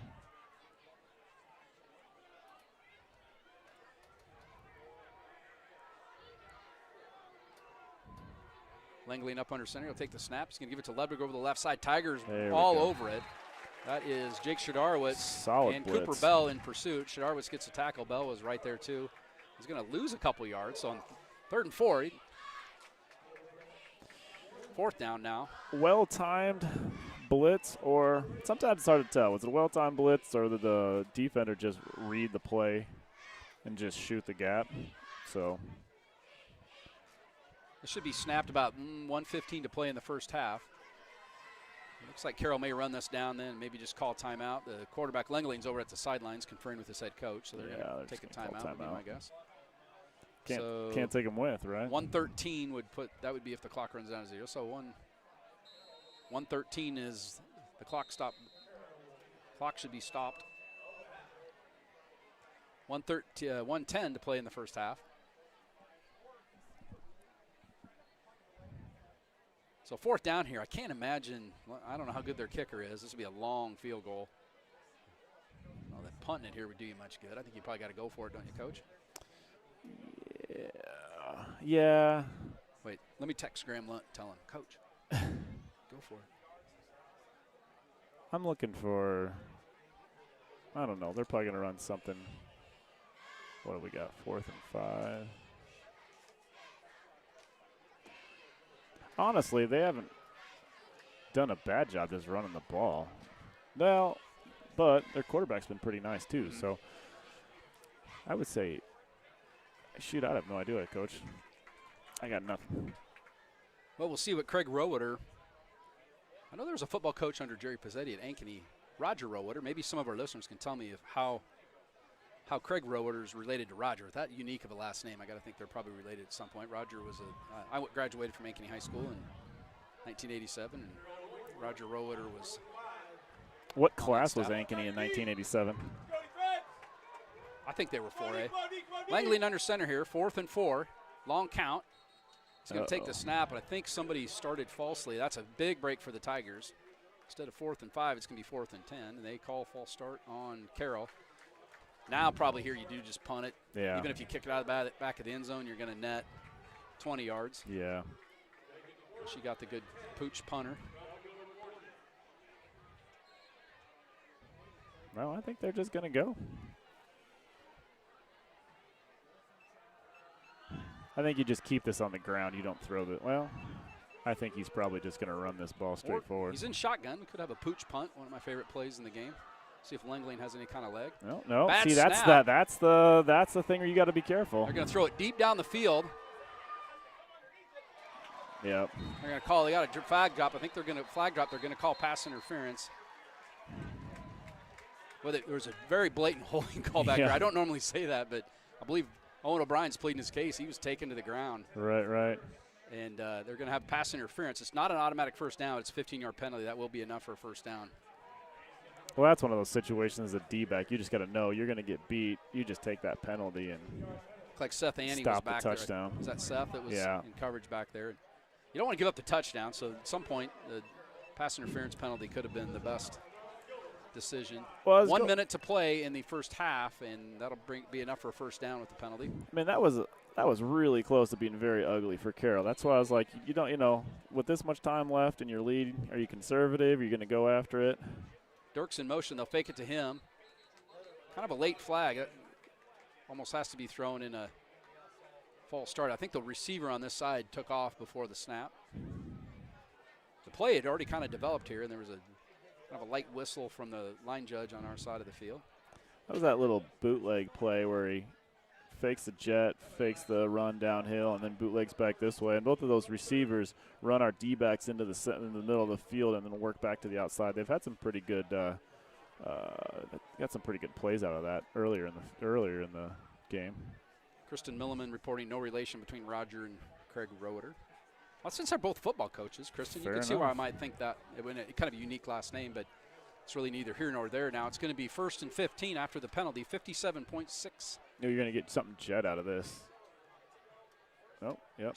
Langley's just going to roll right. He's going to plant his feet, look to throw downfield into the end zone.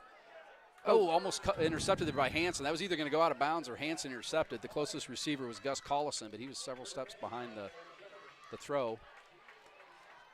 They had all that motion going this way. He brought that jet motion across, rolling this, trying to get everything flowing this way, and then they just sent that tight end right down there, that receiver right down the middle of the field, trying to get everybody to flow away from it. Good, well defended there by the Tigers. It'll bring up 2nd and 15 now. The ball's at the 30-yard line. 50.6 seconds to play first half. Carroll Tigers lead the Gilbert Tigers. I hope, it seems like maybe I'm causing some confusion because we have Tigers versus Tigers. I'm doing my best, Everett, to try to keep that straightened out. That's true. Langley will roll to his right. Looking to throw down to the right side. Thought about keeping it. Now he's going to look to throw again. Now he's just going to throw it away. It's going to be out of bounds where closest receiver was Dirks. Debbie got taken out. Debbie wounded? Debbie is down. Boys are helping Debbie up, though. She would be well protected by the Gilbert Tigers. Kind of a Gilbert favorite. Deb Gray. Takes a lot of photographs. Hopefully the camera's okay, too. We want Deb to be okay, but we're very... Oh, Stacy Sneezik's helping her over to the bench. I was looking down here. I'm like, what are you talking about? I was watching this. Well, I was worried that they were going to get a late hit on that quarterback as he was rolling out over here. That's what I was looking at. Ludwig gets the ball. He's going to go left and squirt ahead, get about 12, 13 yards. Good run by Ludwig on 3rd down. That's going to bring up 4th down. It looks like they're running their kicker out. Elijah Lee, the senior kicker, number 18, has brought the little placement tee down. Jack White will hold. 20 seconds left. The clock is rolling. What do we got, about a 37-yarder here? Yes. 37, 38 yards.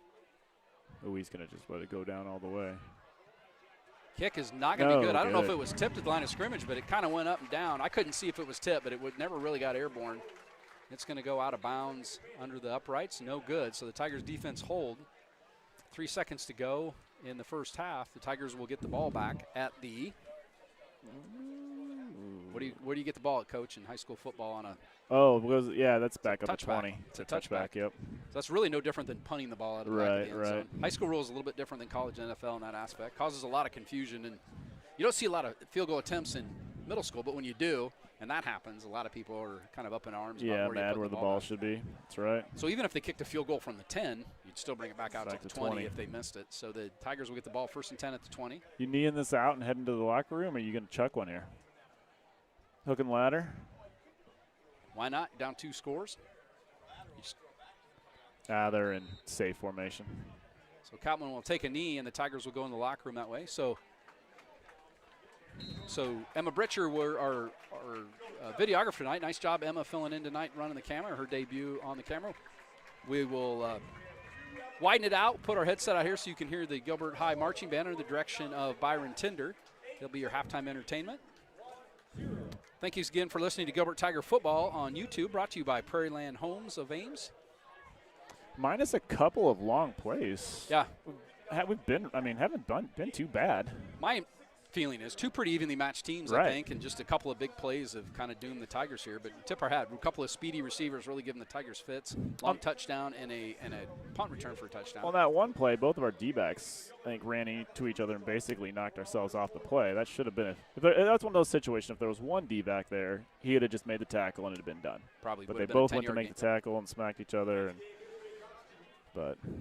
And the other one, that was just Dirks getting around the edge and flying, right? So He's hard to catch. The Tigers have done a pretty good job since then, though, of containing Dirks, and he hasn't really hurt us since then. So Tigers will head to the locker room where head coach Graham Lunt will strategize a formula by which the Tigers will rally from 2 touchdowns and defeat the Carroll Tigers on the home opener tonight. And Booster Club, big tailgate tonight. We want to thank all of our Carroll Tiger listeners. Craig Roeder's niece is the one that was giving me the information, so we'll trust her. She probably. Oh, there you go. Fair But enough. just to play it safe, Kristen, if you could just go ahead and do a 23andMe Express and get the results back to us at the end of the second half, just to play it safe. Oh, we have a baton twirler. Have we? When? Have we? I don't think we've ever had a baton twirler, have we? Well, we may not go to the green room. We may stick around and watch the baton twirler. So we're going to turn this over now. The camera's zoomed out. We're going to put our headset Stick our off. headsets and out there. See you here in about 15 minutes as we start the second half.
Fantastic performance by the Gilbert High Marching Band here at halftime under the direction of Byron Tinder, drum majors Aubrey Mazarek, Jenna White, and Chloe Burns-Swinegruber.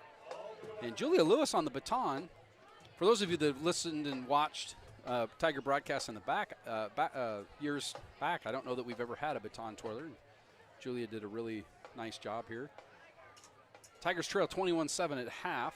About 4 minutes left on the halftime clock. I want to thank our sponsor again tonight, Prairieland Homes, for sponsoring our broadcast.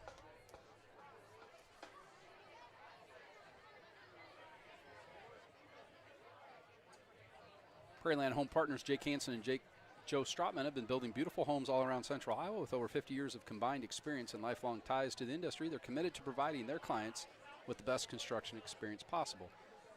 Again, thank you to Prairieland Homes for their sponsoring of tonight's broadcast. The Tigers got on the scoreboard first. The first play of the game, the opening kickoff, was returned by Spencer Klatt, 90 yards for a touchdown.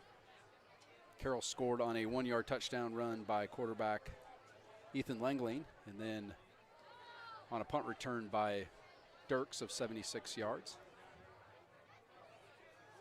Make the score 21-7. That's where we stand right now.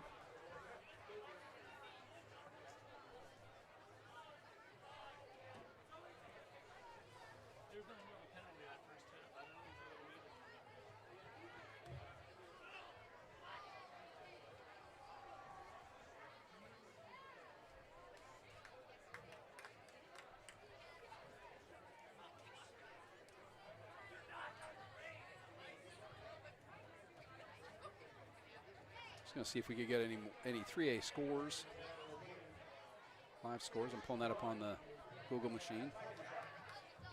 Tigers will stay home again next week and play, I believe it's the Bondurant for our Blue Jays. We'll look that up too.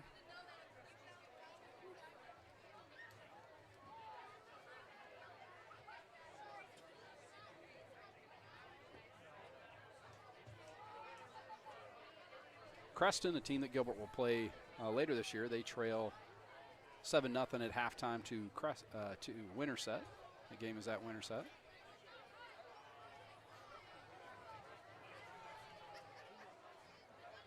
Don't see any other live scores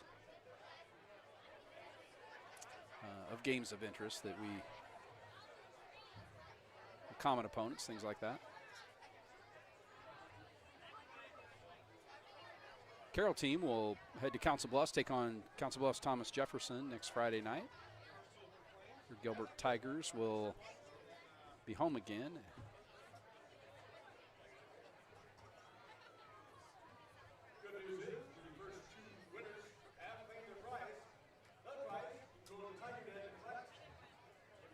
We're doing a drawing for four winners will win $50 in the Booster Club. If you bought a meal over there, your name got entered in a drawing. So if I win on air, I'm probably just going to take off. Everett, you can finish up the broadcast. I'm going to take my $50, go to TJ Maxx, spend the entire $50 tonight. TJ, what? They're giving away $50 every quarter. If you bought a meal over there, you get a ticket, and they throw them in a hat, draw them out. I think it was Scott Clapp's hat. I believe it was Scott's sweaty derby hat. Did you win? No, but I was saying if I did, I'm probably done. I'm going to head to TJ Maxx and go shopping. You're going to finish the broadcast. You're a big timer then. I like TJ Maxx quite a bit. I mean, if that happened, you would be, kind of important. I'm not even sure I'm eligible to win. It seems like I'm in some capacity, which may make me ineligible to win. Probably not. Hey, I did check on Debbie Gray. Oh, yeah. She said biggest problem, I think she got her foot stepped on, and yeah. she kind of got a sore toe, but she said she's okay. She's going to make it. She said she was getting a lot of texts. We were watching the stream, and they were saying that you were hurt. So hopefully we didn't scare her. She was just down. She was got knocked down. But hopefully we didn't frighten any of Deb's family and friends that may be watching the stream here. We do love Deb dearly. I've known Deb, I think, since we moved to Gilbert in 2005. We worked together at the middle school for a couple of years. She was over there with Kyra Harbachek. Did you have Kyra? Did you ever know her? I do not know that name. She was a student with special needs that Deb worked with. I think all the way from elementary all the way to high school. And you know what? I never knew her last name. Yeah. I just knew her as Kyra. And that's I know who you're talking about now. Former Gilbert phenom pitcher Joe Goodman's sister-in-law, Kyra is. Joe married Kyra's sister. I'm with you. But Deb worked with her at the middle school. We were coworkers there. And Deb actually, her house, when we first moved to Gilbert, do you know where Deb lives? So we were across the backyard. Our house was on Matthews, so we were across the backyard and down a door. So we had a neighborhood party. Like the first weekend we moved in, they had a neighborhood party. We got invited, met Deb and Joe Battles, the Battles kids. Yep. Joe and I became very, very close friends, still are to this day. So that's great thing about Gilbert. A lot of fantastic people here. Yeah, Debbie does a lot of great things for this community. Yes, she does. And she's just possibly one of the sweetest, kindest, nicest people I know. Right. So she does all that stuff with a smile on. The Tigers, recap the scoring right before you got here. Tigers trail 21-7. I don't think all hope is lost. I don't really feel, like I have felt before on a 21-7 game. I feel like the Tigers are just a few plays away from really this being a pretty close game. I'm sure Carroll's probably thinking the same thing, that we make a couple more plays. This might be a three or four touchdown game, but very true. Sorry, I'm see how the Tigers eating my cheeseburger. You got a cheeseburger? Skip the pork tenderloin. You missed out. I think they're probably all done with that. I think they were going to go to halftime of the game, and that's over. So the Tigers, I can't find their game on here, Coach. My eyeballs aren't good to see who they played next week. Boone and Ballard play next week. We do know that. Who are you looking for? Gilbert. For Gilbert? No, they played Bondurant. Oh, there it is. I was looking over here for Gilbert. Travel to Bondurant for our. They're home next Friday. No, it's home. It's home. Usually the home team's listed second here, but the Tigers are home next week against Bondurant for our Blue Jays. Tigers I believe Bondurant is going to be one of the saltier teams we play this year. You've got a new, so Wyatt new Pink's taking camera over the camera. Hopefully Emma's okay. Did you know you were going to have a new camera person? I did not. We appreciate her.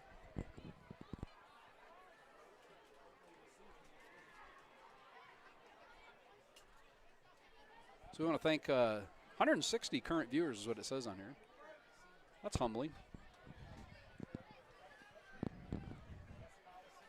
We lost 10. I think we're going to have to try and do something to Dancing with the Stars came on. Oh. Comes on at 9 o'clock. I think they checked out for that. We Fair are going to enough. have Dancing with the Broadcasters later on. Everett Charleston and I will take turns dancing with Donnie and Corey Adams up here in the press box. And Corey must not be listening. Usually I can get one good chuckle out of the game. Evan Weary will kick off. Evan's done a lot of work in the offseason. I think he hit up some camps and done a really nice job kicking the ball. That one's going to be deep and received by Remy Richardson. He's going to cut back up the middle of the field. Tigers running back to the middle, push him in the middle, but Remy with a good head of steam is going to get all the way out to the 34-yard line where he was. Oh, we got somebody. Oh, Mason Howard gimping around a little bit out there. Mason's been playing at cornerback quite a bit tonight. Hopefully he's okay. He's going to limp off, and Tigers will. They have 11 players on the field. Camden Stevens has seen a lot of action at cornerback. He's on the far side of your screen. Seth Ante at the other cornerback down here. Ethan Langley, who's done a fantastic job at quarterback for Carroll, come up under center. He's going to take the snap, give it to Ludwig over the left side. Nice little run off left tackle. They're going to get 9.5. Mark him just short of the first down, actually. So the official on the far side, closest to the ball, marked it short. The official on the near side stopped the clock like they were going to move the chain, so we're going to. I don't know what this is all about. Did they stop there we go. the clock? I think the official on this side thought it was a first down. The official on the far side marked it a little bit short. Now you get it straightened out. I think it's been a very well officiated game tonight. A couple big holding calls, but I don't think anything that he's going to get too uptight about. I find if I wasn't annoyed and didn't really think about the officials one way or the other in a game, it's usually a good situation. There goes Dirks in motion. They're going to fake it in, give it to Ludwig up the middle, and he's going to get a first down easily. He's going to push forward for about 7 or 8 yards. So I wish I could play that back. So they ran the little jet motion. It almost looked like a little trap back with the running back. Dirks draws a lot of attention when he goes in motion like that. They just gave it underneath to Ludwig, and he really does a good job at getting north and south and getting his speed up. Really difficult to tackle when he goes by that fast. So 11 minutes to play here in the third quarter, Ball's at the 49-yard line. Tigers trail by 14 to Carroll. Carroll and Gilbert have both sat in this double tight formation, just kind of banging into each other, wanting to run the ball. Oh, solid tackle by who is that? It's going to be 17, Justin Terry. Justin Terry, a nice tackle. But Ludwig again is going to bowl forward for 1, 2, 3, 4, 5 yards.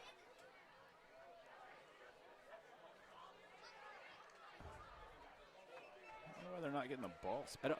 I'm not sure that usually the umpire takes the ball from the wing and marks it down. The umpire moved on to bigger and better things. They got it down now, and Langley will come back up under center. He's going to send Dirks in motion. They will give it to him this time.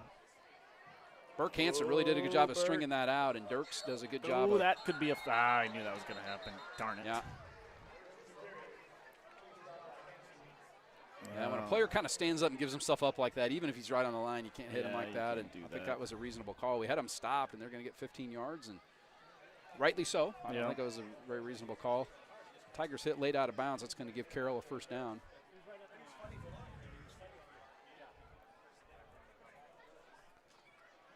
Yeah, Dirks does a really nice job on that jet. Even, I mean, Burke is one of our faster kids, and he's giving Burke fits out on that edge. So after the penalty, that'll bring the ball down to the 32-yard line. I think I've got a fantasy draft on Monday night. Do you think they'd let me pick him in the fantasy?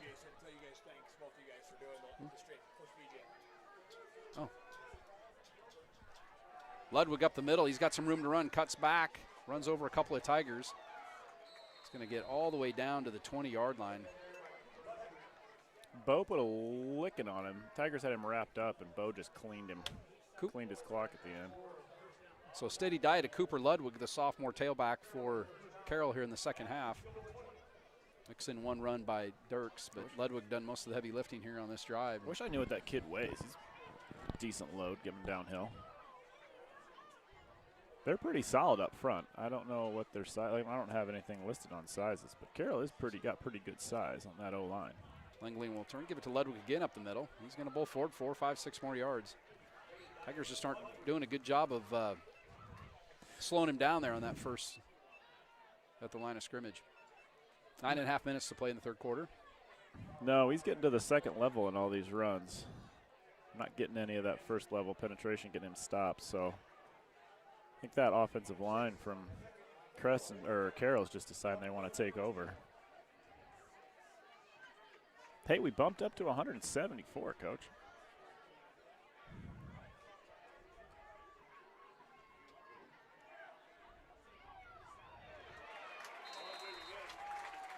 Nice job by Bo Goodell taking somebody out. There we finally got a stop on that first level, Coach.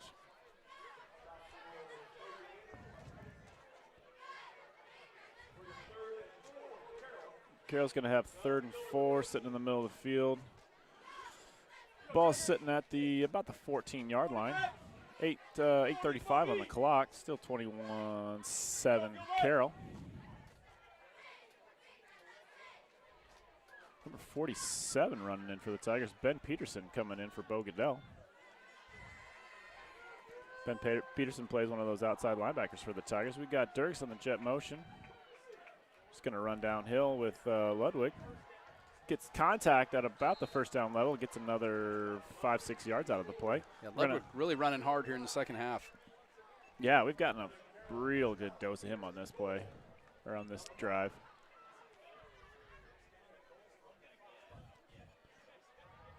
He's probably got 60 yards on this.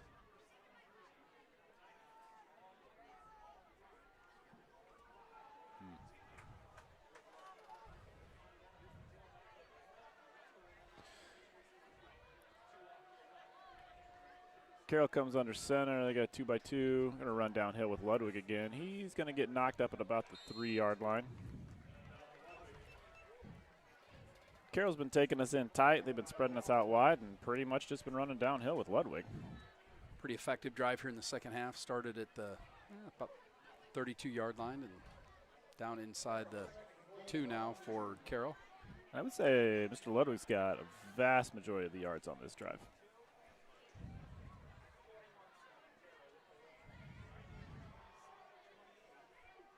Second and 2, ball at the 2-yard line.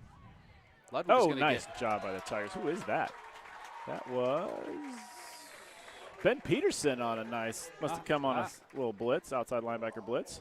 That was 43. Oh, Will, not 34. My bad. That was Come on, Will a run Hawthorne. blitz and stuff Ludwig, the first negative yardage play Ludwig's had here in the second half.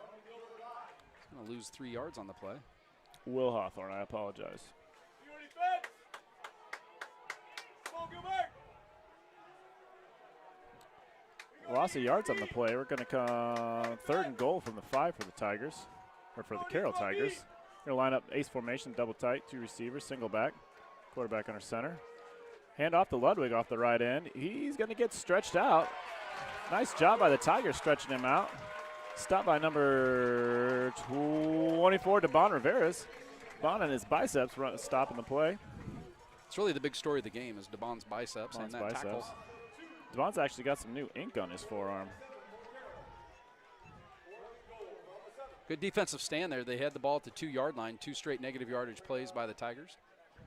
Newell's going to trot to the sideline. It looks like some fresh players on our field goal block. Elijah Lee's going to put the ball down. They're going to have the ball down at the 19. Short field goal here for Lee. Definitely, just based on his extra points, definite range for this. Oh, we got a layout, Seth.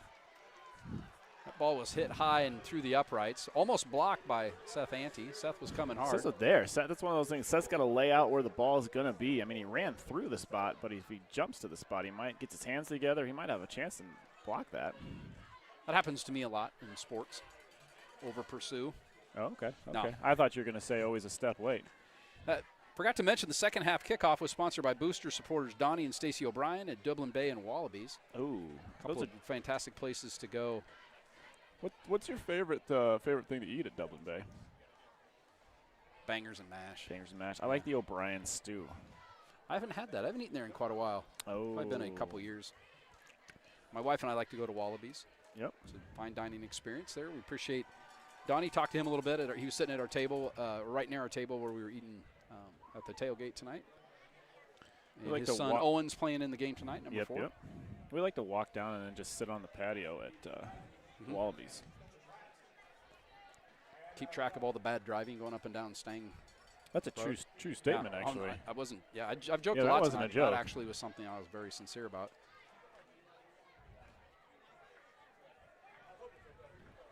So good kick. That'll extend the lead 24. I will adjust the scoreboard. I'll try to remember to do that. Yeah, we don't want to get yelled at for that. Who's kicking for here? Is it 18? Elijah Lee? Elijah Lee. He's handled all the kicking dudes tonight. Done a great job. High kick is going to go into the end zone by rule in high school football. That cannot be ran out. Cannot back. take that back. Spencer Clack caught it going over his right shoulder. I was just going to look and see if the wind has picked up a little bit out of the north. That clearly had a little more jet to it than most of the kickoffs tonight. The wind has picked up out of the north, blowing straight north to south. So Tigers find themselves in a 17-point deficit. Step number 1 here is put together a drive. Move the chains, get some first downs. We need just a solid. We need to get solid instead of a couple of first downs even, right? Just, yeah, you say we got to score. But before that happens, you need to have a nice drive. Even just a couple of good couple good first downs string out. Even if you got to punt the ball, but just to give you a little more confidence in your run game, confidence overall. Nice run by Spencer Clatt off left tackle. He's going to pick up about 8 yards on the play, maybe 9. Clatt really running with some Ludwig-like enthusiasm on that run. Yeah, see if the Tigers kind of counter that drive that Carroll had, giving it underneath to their tailback. Saw Shadarowitz running out of the tailback spot a lot in the first half. We're seeing Clatt here now at that position. He's got Ruba and Hansen to his left, and I think that's Carson Regala. Carson Regala to the top. Will Hawthorne's the wing. Give it to Clatt again on a little trap play inside. Run downhill. He's going to get a first down, though. Everett didn't go for much. They only needed 2 yards, and that's about right what they got. Move the chains. It's all right.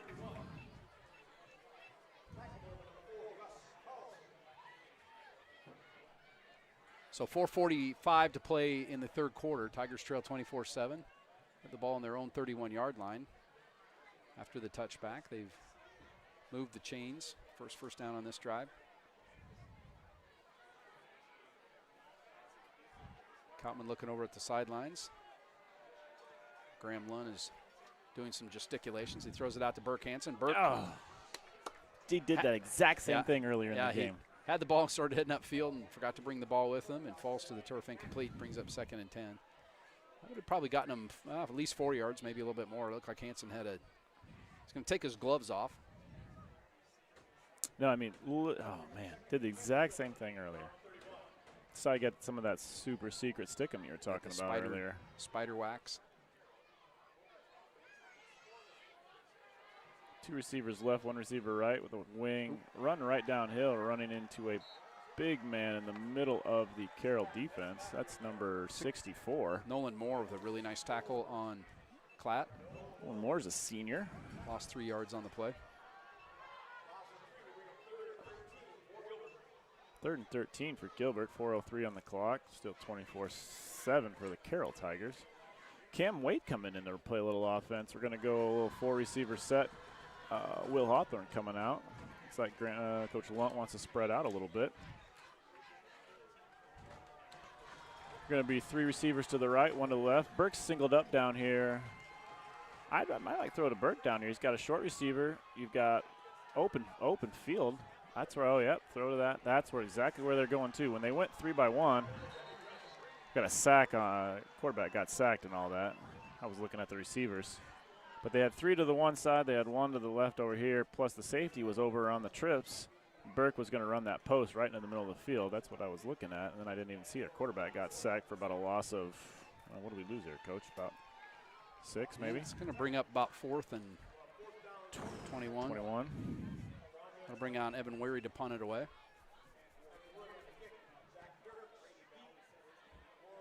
They do that nice spread look with the 3 biggins that build up a little picket fence there.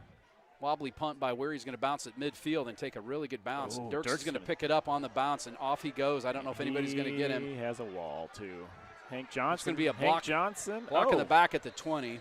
Yep. So that's going to come back, but they're still going to have good field position. Zach Wilson was in pursuit there and just got ran over. I think he got ran over from behind more than blocked in the back, but that one's coming back. Really obvious block in the back. But Dirks thought about letting that go, caught it on the short hop, took off, and was run out of bounds at the 5. But that's going to come back and be still going to be Carroll ball, but it's going to be back out at about the 32-yard line. He had a lot of green grass. Hank Johnson with the saving tackle at the far 5-yard line, but that's going to be what, spot foul, right?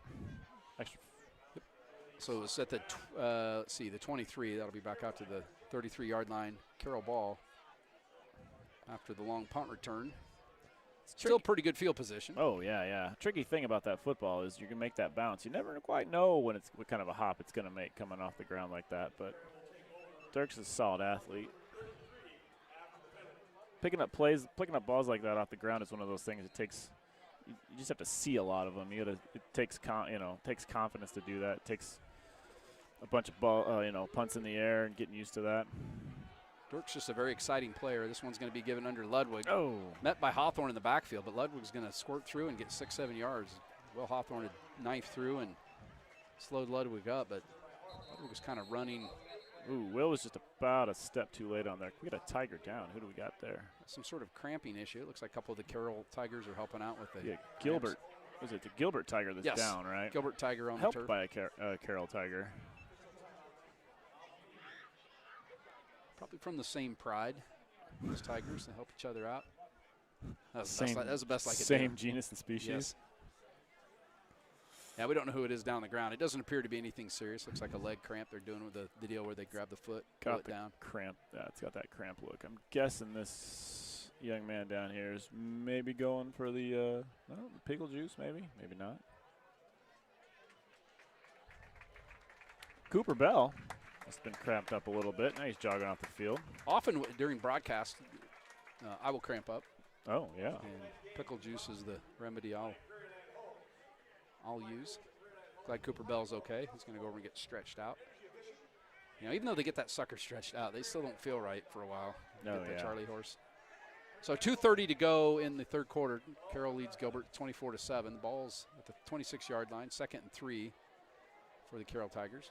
They run, I think, Hank Johnson, the junior. Yeah, Hank was over in an offensive lineman meeting, and they were calling for him to get out there. So Hank will come in at the left end. Newell's up in the middle. It looks like Will Hawthorne's at the right defensive end. You got Bus still playing linebacker, playing middle. Langley takes the snap. He's going to roll out, look to throw. Being pursued there by Hank Johnson. Throws it down. Going to be. Oh, nice play by, who was that, Seth Ante? Yep, Seth Ante stepped in front of it. Almost had an interception, but knocks it out of bounds. Incomplete. Going to bring up Nice, 3rd and 2. nice defensive play. Had his hands on it. He wanted to take it back the other way. Probably would have ran out of bounds with it anyway, but that's okay. Nice job by Seth.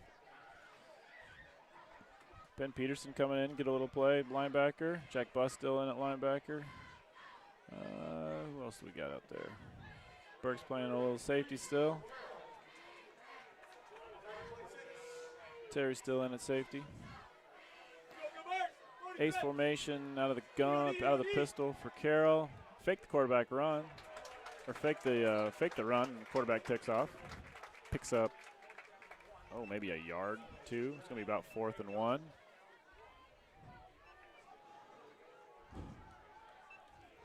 Big old dose of Ludwig here, or maybe just that quarterback sneak again. Langland's a big, tall, athletic kid. He would certainly be capable of getting the 1 yard here that Carroll Tigers need.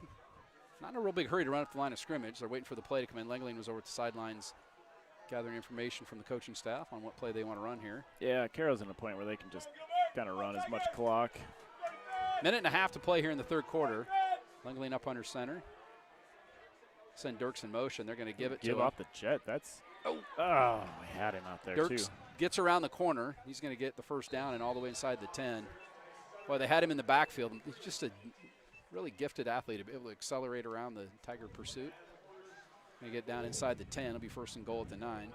So they didn't run what you'd normally think on there. You'd run your back up the middle, your quarterback sneak. They end up running a sweep, and which is dangerous for the reason that we just saw. Is we just about tackled him for a loss, but he's shifty enough. He kind of reminds me running that like Cody Dvorak was really good at. Cody could turn at top speed really well, and that's what Dirks can do. I thought that in the first half. I didn't say it, but I was certainly thinking it.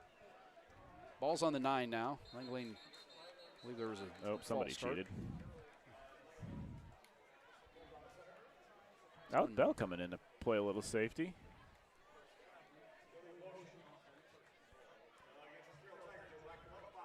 Carroll's going to lose 5 on the play, a little legal motion. 1st and goal from the 14 for the Carroll Tigers. Clock still running at let's say about 53 seconds in the 3rd quarter. We've got a little bit, am I seeing a little bit of a mist in the air? Yeah, I noticed the umpire grabbed a towel from the sidelines, one of the officials, and it looks like we're getting maybe a little either heavy humidity or temperature's dropping, so the humidity's coming up. You start to hit that dew point. Langley's going to throw to the right side. He's got a receiver out there. That's Dirks, but he's going to be driven to the turf by Burke Hansen. It's a solid form tackle by Burke Hansen in space. Tackling in space like that is one of the hardest things to do in football. I've said if you listen to broadcasts over the years, one of my favorite things to see is good open field tackling, good downfield blocking are 2 kind of the little things in football that if you do them well, they look really, really good. Yeah, once you get you like take a young football player and get them to understand that downfield blocking from like a receiver, how much there is to gain out of that is a big thing that can happen. That'll be the end of the 3rd quarter. So as we head to the 4th quarter, Tigers still trail by 17. Again, I want to thank all of our sponsors tonight. Dr. Jesse Janorski with Ames Spine and Sport, and Dublin Bay and Wallabies, and Donnie and Stacey O'Brien. Appreciate all theirs. Oh, yeah. Have we been in the Chase Decals Red Zone? No, we haven't. It's one of our sponsors. We'll say it anyway. Once we get into the Red Zone, Chase Decals Red Zone is our sponsor for that. Yeah, I had to go back and do the math. I'm not sure we've been inside the 20 tonight because we had touchdown on the kickoff return. So we're going to go the length of the field. The 3rd down and goal, I believe, from the 13.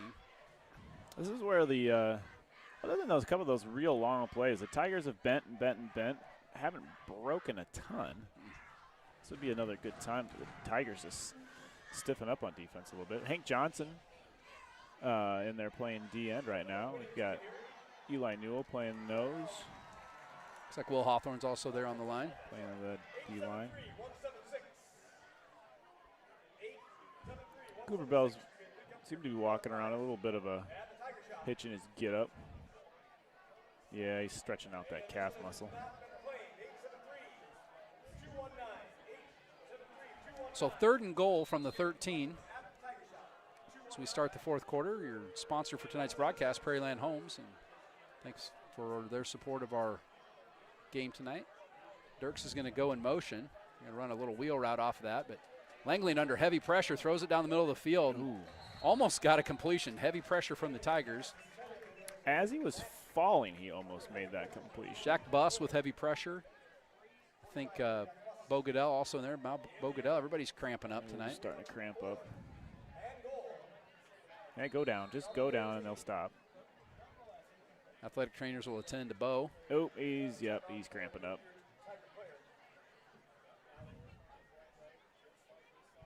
I don't mean to brag, Everett. I did run 20 kilometers last Saturday. Did not cramp up at all. Oh. But if you'd have seen how slow I was running, you know why I did not cramp up. That was the, what is that, the Dam to Des Moines. Dam to Des Moines? Yep. Wasn't it just stifling hot during all it that? Wasn't, it was 80 degrees, but it was super humid. Oh, that's what it to was. breathe. It was really humid. Okay. But you don't feel good when you get done. No. I'm not comparing myself to Bo Goodell by any means. I'm just having a little fun, my age and overall athletic prowess. But seen several Tigers, Gilbert Tigers cramp up tonight. Hopefully get Bo stretched out and back on it.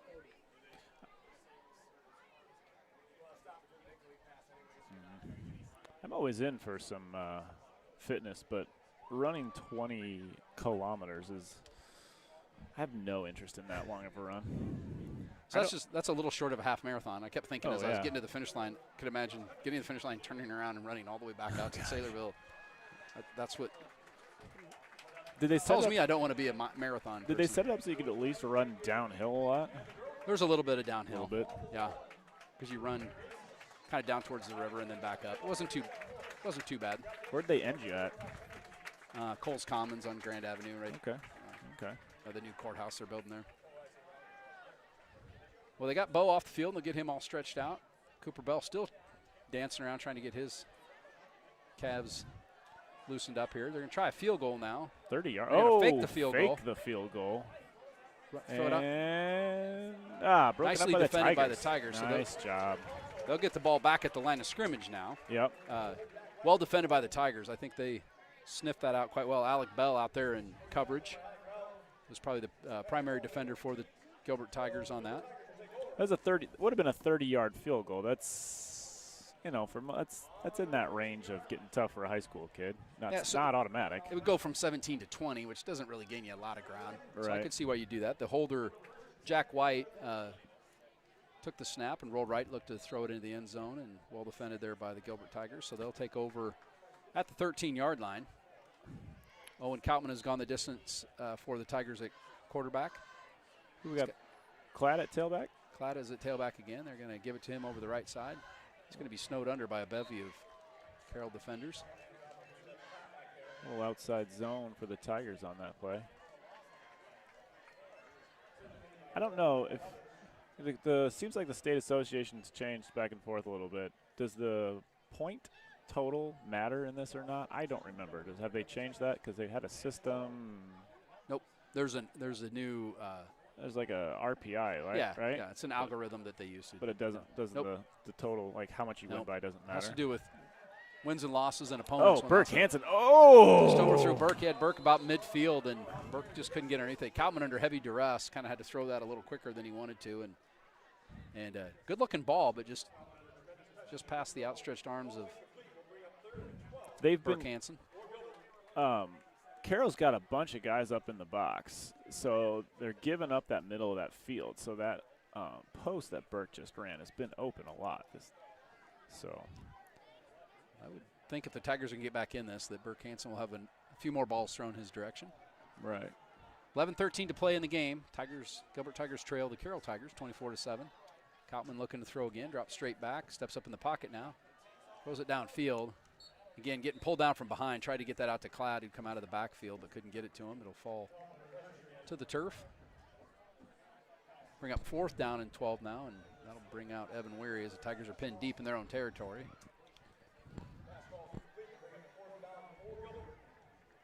So I don't know if Ethan Veazey's listening, but I know what Ethan Veazey would do in this situation. He would take the snap and take off and run with it. And run.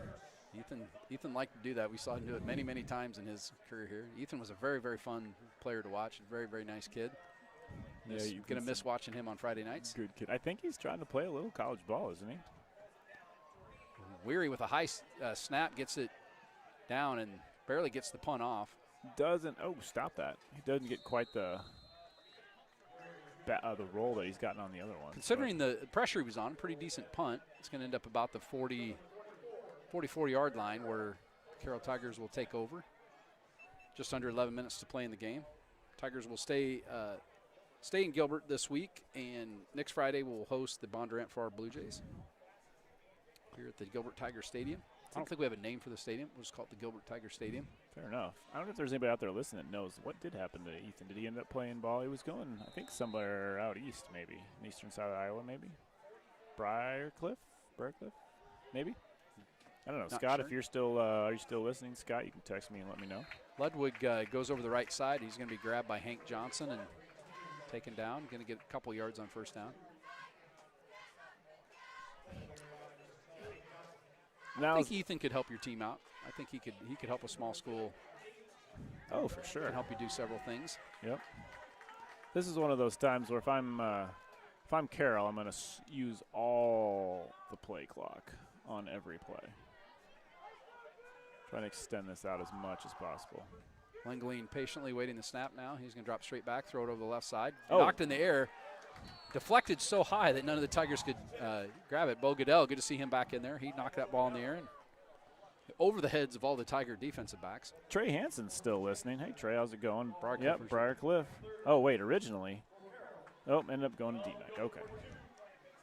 Well, we wish Ethan well in his studies at DMAC. Really was a fun kid to watch.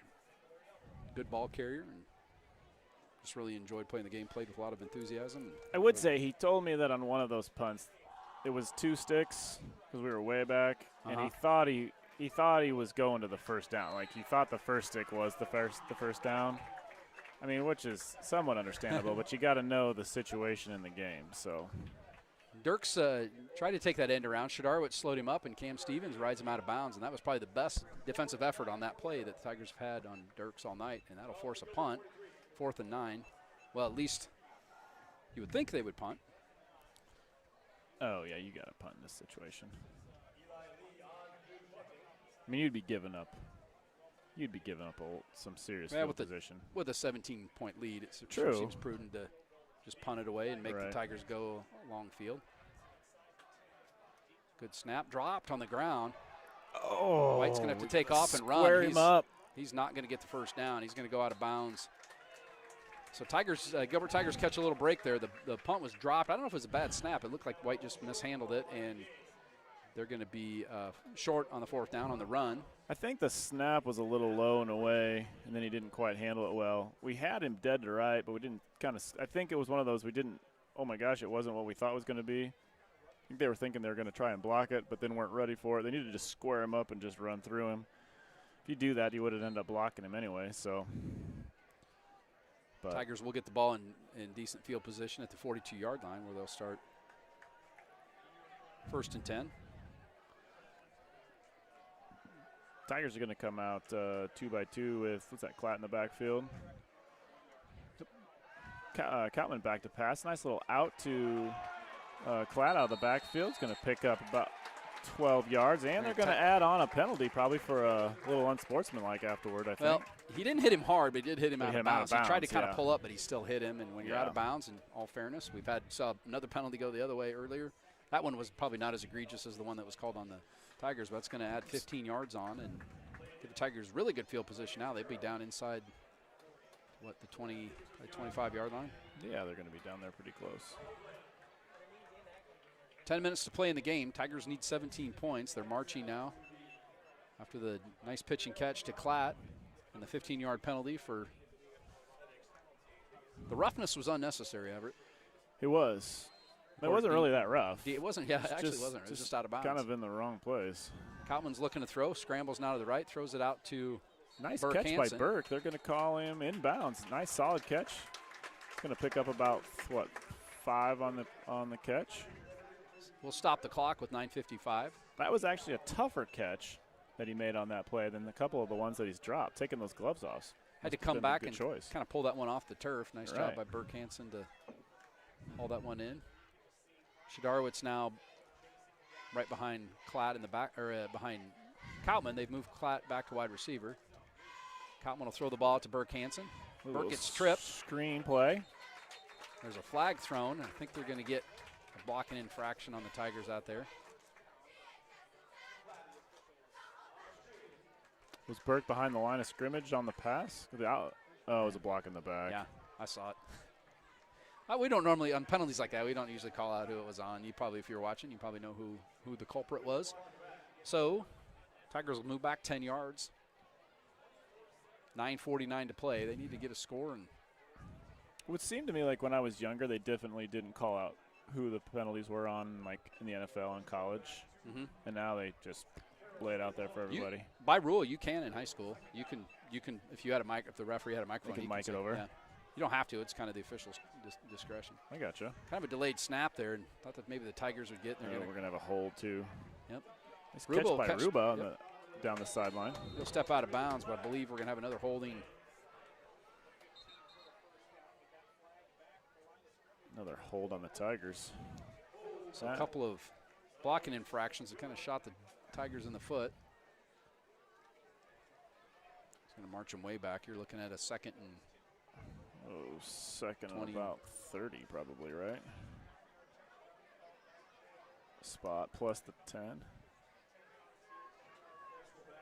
Yeah, that's going to be it's a about lot. the distance from my house to Butch Hansen's house. Yeah. Just about the same distance. Gilbert Athletic Booster President Butch Hansen. A lot of work on the tailgate. Nice job, Butch. Appreciate all your work here for the Gilbert Tiger Booster Club. Koutman will now take the snap, drop straight back. He's going to throw it out to Klatt. Klatt will go out of bounds about the 40. They got 10 yards on that, 9 yards. They need a lot more than 9. You do. But you don't need it all on one play. We can pick up chunks, but there's a lot to go. 9:23 to play in the game. Carroll leads Gilbert Tigers 24-7. Clock stopped on the out-of-bounds play, so Tigers a little more deliberate about coming up to the line of scrimmage. It'll be third down and 26. Ball's at the 41. Koutman will take the snap, drop straight back, steps up under pressure now. He's going to get grabbed around the ankles and gets out of the tackle, still going on his feet. Koutman would have gotten a 1-point escape if that was high school wrestling. He did a really nice job staying on his feet. Something I've noticed out of him, he's done a really good job. He deals with the pressure that's around him fairly well. He's able to keep his eyes downfield. Yep. Some people just pucker up right away and take off and run, but his eyes were still looking downfield. I think he thought he wanted to throw and then realized sometimes that's a bad life decision to try and throw out of that while somebody's hanging on, get your leg up in the air.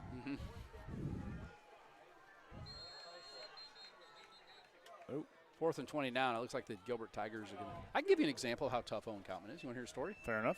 I'm going to eat my cheeseburger while you do that. You chow on the cheeseburger. Owen Koutman's probably 10, 11 years old over at the Little League field. I'm going to guess his brother was probably playing in a game, and Owen was over goofing around in one of the other fields. And somebody took a full swing on a bat and caught him on the backswing right above his left eyeball, right above his eyebrow, laid his head open. Wow. So some kid comes over, Mr. Becker, I don't know what I was doing over there. Mr. Becker, you come. Owen got hurt, and so by the time I get to Owen, it was like there's blood everywhere. You know how they bleed like that. And so I'm trying to get my phone out of my pocket and call his mother while I'm pinching the wound shut so it won't bleed all over the place. I did not follow universal precautions on that. I didn't have any rubber gloves on. And Owen repeatedly, do not call my mom, I'll be fine. Well, I'm looking at it going, I'm not a physician that you're going to get some stitches in your head, Owen. And so he didn't want me to call his mom. I don't know if he thought he was going to be in trouble. That would be my guess. You don't want to Laura Koutman coming at you scorned by a trip to the emergency room for sutures. But it's got a nice scar. If you see him, you look at the scar. I was going to say, that's the scar that you see out up there. Yes, I was part of that. Okay. 4th and 25 now, ball at the 40. Koutman will drop straight back. Going to roll right, look to throw downfield. Chucks it down. He's got a couple receivers out there, but he's going to overthrow Spencer Klatt. He also had Hansen there. That'll turn the ball over on downs with 8:26 to play in the game. I'm surprised you didn't get out your like sewing kit and just sew it up My yourself. Rambo knife with the little suture kit in the. Coach Nordine got his first win at Red Oak tonight, according to Trey Hansen. That's our source, Trey Hansen. Congratulations, Coach Trey Nordine. That means Red Oak won one of their. So, Red Oak has been one of the predominantly, I don't know what the right way to say this is, but they have been poor over the last several years, and Coach Nordine knew going into that. Yep. I think they were young. Yep. Taking over, but no, Coach Nordine would be taking some great energy into that program. Oh, yeah. So him picking up a win is huge for them. Langley under center. He'll give it to Ludwig over the right side. He's going to get a couple yards. Spun around, put on the ground there. Looks like Owen O'Brien and Jake, Joe Banny also in on the tackle there. I grew up in Atlantic, about 35, 40 miles north of Red Oak. They were in our conference, played Red Oak in middle school sports and things, and I would agree that it was a program that has not had much success. I know when I was there, and I don't think they've had any since I left. So good job out of Coach Nordine. Good luck to him on the rest of his season. It's a very nice town, Red Oak, a very, very nice town. Clean. I've never been to Red Oak. Community. Yep. I think it's where Highway 71 and 56, I don't remember, and 34 intersect. Langley will turn and give it to Ludwig. Ludwig will squirt up the middle. Going to get close to a first down before he's driven back by some Tigers. A little pushing and shoving after the whistles. I wouldn't describe tonight's game as being chippy at all. I haven't seen any of that. That's probably the most I've seen all night, just a little going hard to the whistle. I don't think there's anything dirty or malicious on that. No, guys have been playing hard and playing to the whistle, but nothing stupid. That's the kind of stuff you want to see in a game like this. 3rd and 1 for the Tigers. 7-12 on the for the Carroll Tigers, I'm sorry. Ball sitting at the 49-yard line. We've got two receivers wide for the Carroll Tigers. Dirk's in motion. Quarterback sneak right up the middle for the Carroll Tigers. He's going to pick it up and a little bit more. Going to pick up about 5 on that. Kind of shot through the stack and ends up falling forward for 4 or 5 yards. And Langley will head to the sidelines. I don't know if he's going to get the play or maybe he's just saying, I've had enough. That's a first down. He's played a really, really good game tonight. Very good quarterback. He has some weapons. I can only assume that Denison Schleswig must be pretty decent because they really only gave up 1 touchdown, I think, all night to Carroll. Carroll's offense didn't do much, actually, against Denison Schleswig. So the boys said that, told me in class today, that Denison was pretty solid. So.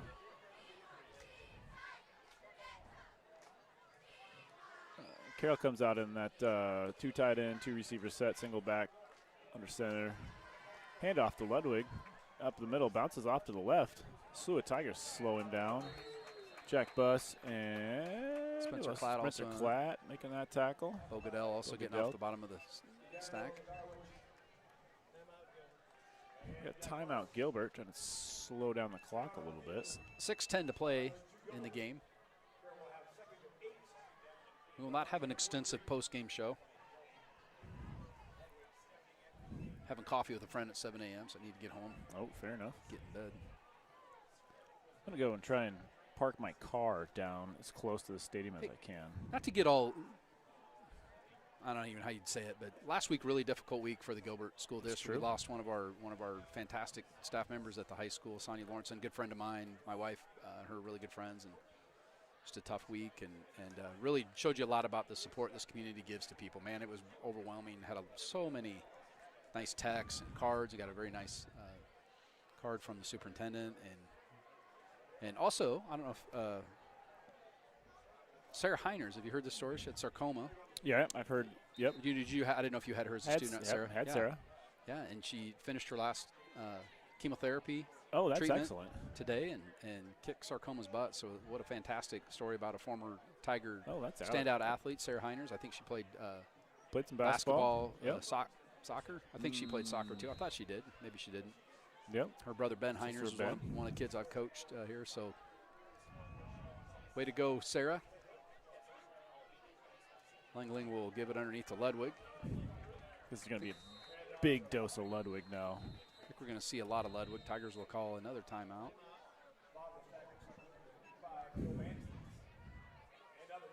stop the clock with 6:04 to play in the game. That's a lot of time. Certainly enough time to put 17 points on the board. Tigers just have not finished any drives tonight. They got their lone touchdown off the opening kickoff, and Spencer Clapp went right up the middle.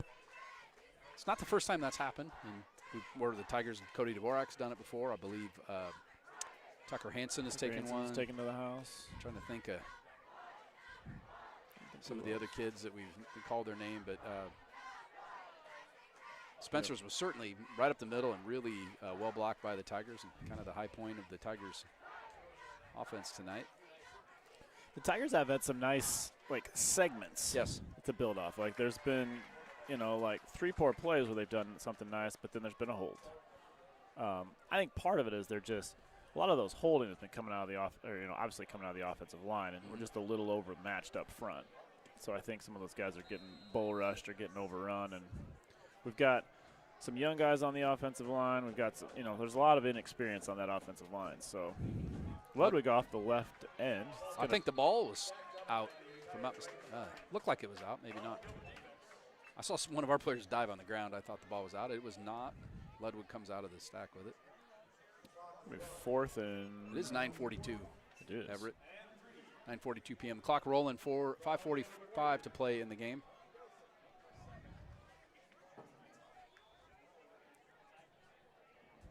The score is 24-7. The score's actually on the screen.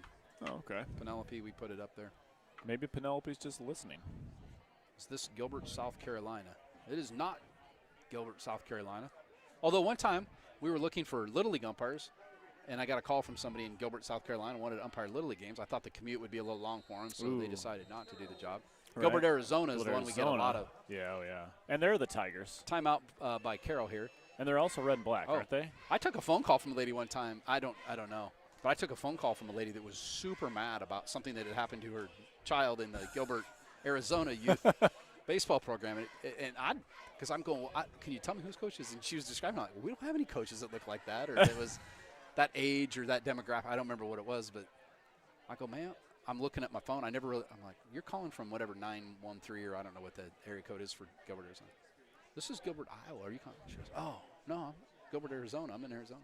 Yes. Isn't our boy Brock Purdy? He's from Gilbert, Arizona. Gilbert, Arizona kid? He is.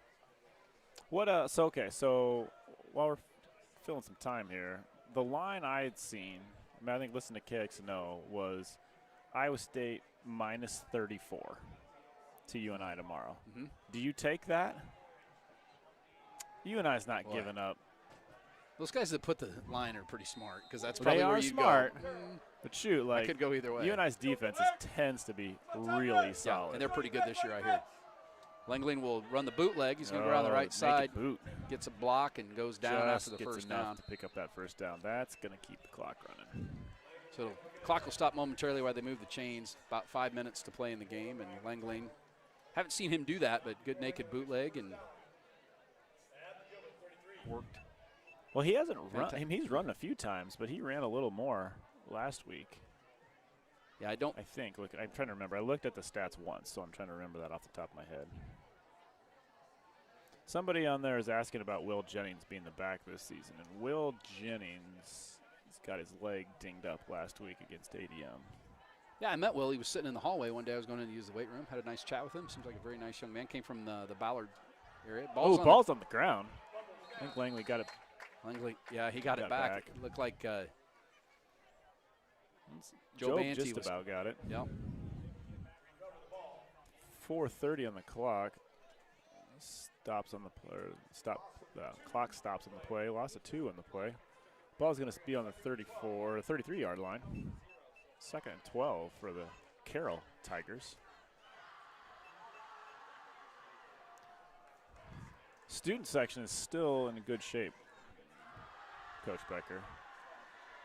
I've had a good night tonight. I believe my daughter Hannah's down there cheering on her Tigers.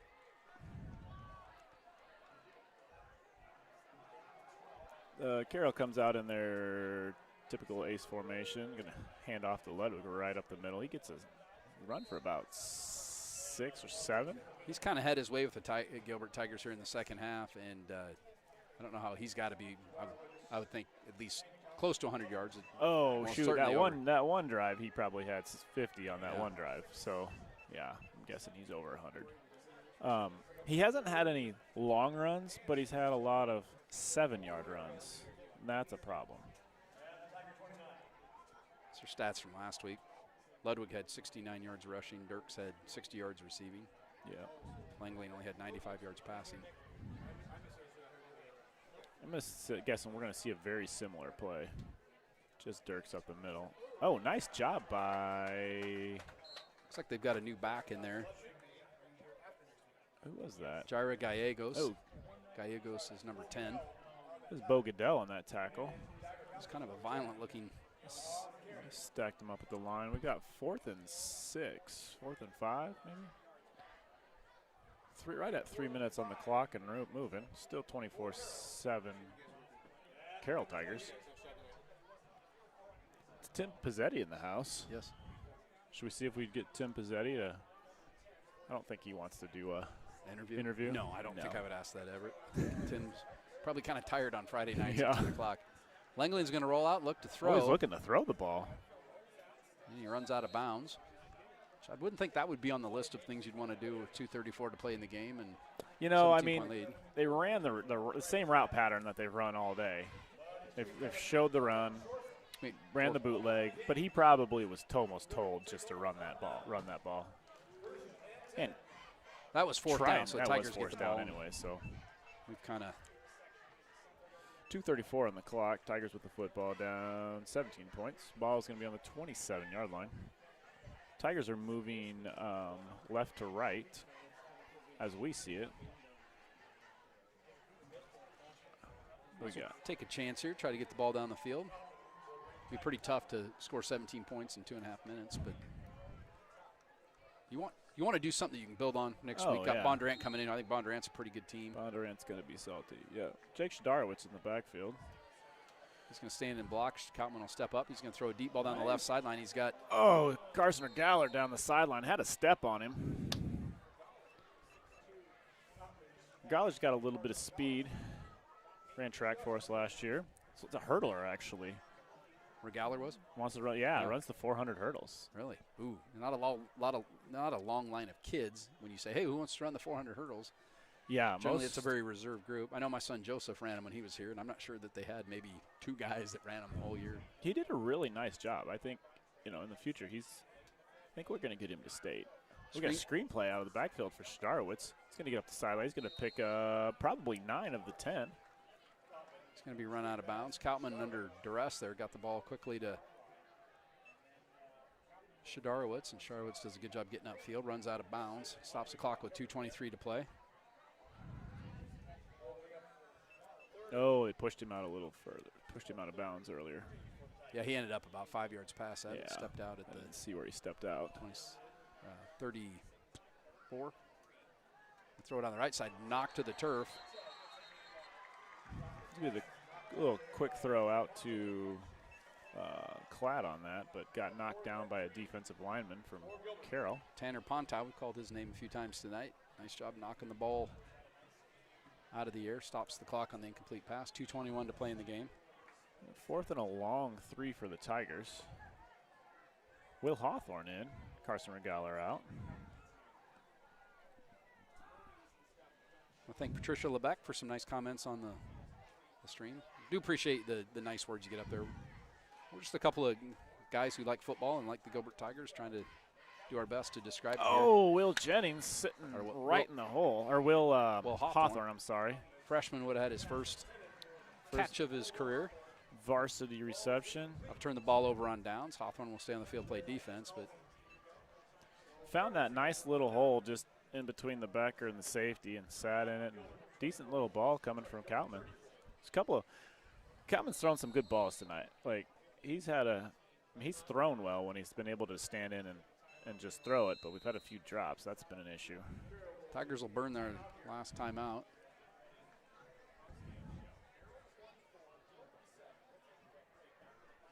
So 2:18 to play. Carroll 24, Gilbert 7. Do want to thank Prairieland Homes for sponsoring tonight's broadcast, as well as our kickoff sponsors, Dr. Jesse Janorski of Ames Spine and Sport, And the second half kickoff sponsor, Donnie and Stacey O'Brien at Dublin Bay and Wallabies. And our Chase Decals Red Zone sponsor is our Red Zone sponsor. I want to thank all those guys for their contributions to the broadcast tonight. I want to thank the Booster Club for putting on a fantastic tailgate and all the things they do for our kids. I know of a lot of things they do, and for everyone I know, there's probably 10 more that I don't know about, or 100 more that I don't know about. And I know Gilbert has good facilities, nice equipment. You know, they bought them the watches, the cross country team. I don't know what kind, Garmin or something. Little watches. Yeah. Oh, that's nice. So they can help them in their training and do Yep, things. yep. No, that makes total sense. Wouldn't have even thought about that. I don't know how much those are, but I don't think they're like you don't get them on the end cap at Walmart. Right. Pretty sure. Yeah. Right. So we do appreciate all the things that they do to. Yeah, no, I've always felt like we've been taken care of well while I've been coaching in this district. So Carroll handing off the ball, 1st and 10 from about the 34-yard line. They're going to pick up about maybe 2. Clock running with 2:09. Going to get second and 10. Tigers stacked them up for no gain.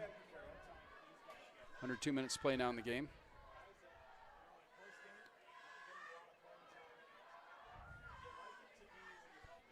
Cheerleaders are still working hard down there. Student section still cheering hard. Carroll comes under center. Same formation they've been on most of the night. Just a good run formation coming downhill. A little motion. Receiver. Number 8, that's a new name for us to call, Coach. They give it underneath Tate. Austin Tiggs. Oh, that was number 35. Tiggs. 35 they give Tiggs. Motion man was Tate Wiseman, number 8, sophomore. I don't know. Yes. Schleisman maybe? Yep. Clock's running, 1:15 to play in the game. 3rd and 4 ball on 28. Some younger guys in, getting a little bit of play. Carroll under center. Motion again. This time they're still going to hand off just right downhill. Oh, ball's on the turf. Tigers are going to pick it up. Owen O'Brien's going to get a fumble recovery. Get a little line in the stat book. Owen does a nice job passing it off to the official. I believe that's the first turnover of the night. I don't think either team had turned the ball over until. Am I missing one? No, hasn't been.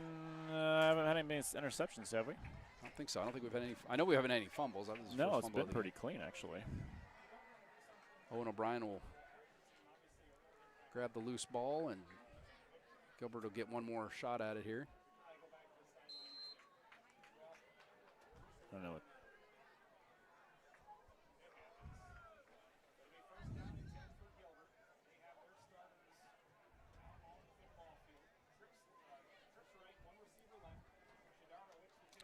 Coming back to pass. Nice little hitch to Tucker Burkhansen, I'm sorry. Going to pick up 10 yards for the first down.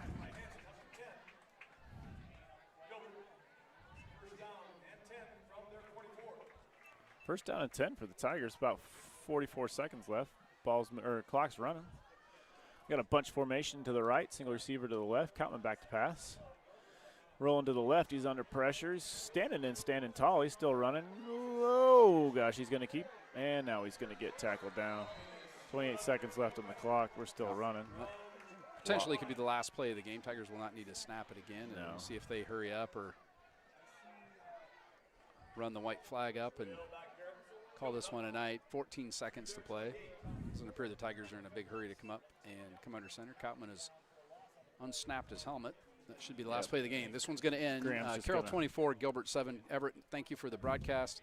Pretty exciting, fun game to watch tonight. It didn't go the Gilbert Tigers' way, but tip our hat to the Carroll Tigers. Very nice performance out of their players. And we'll be back in action next Friday night. Bondurant for our Blue Jays come up I-35 to visit the Gilbert Tigers. We'll have that game for you here on the YouTube. Thanks a lot, Everett, for helping out tonight.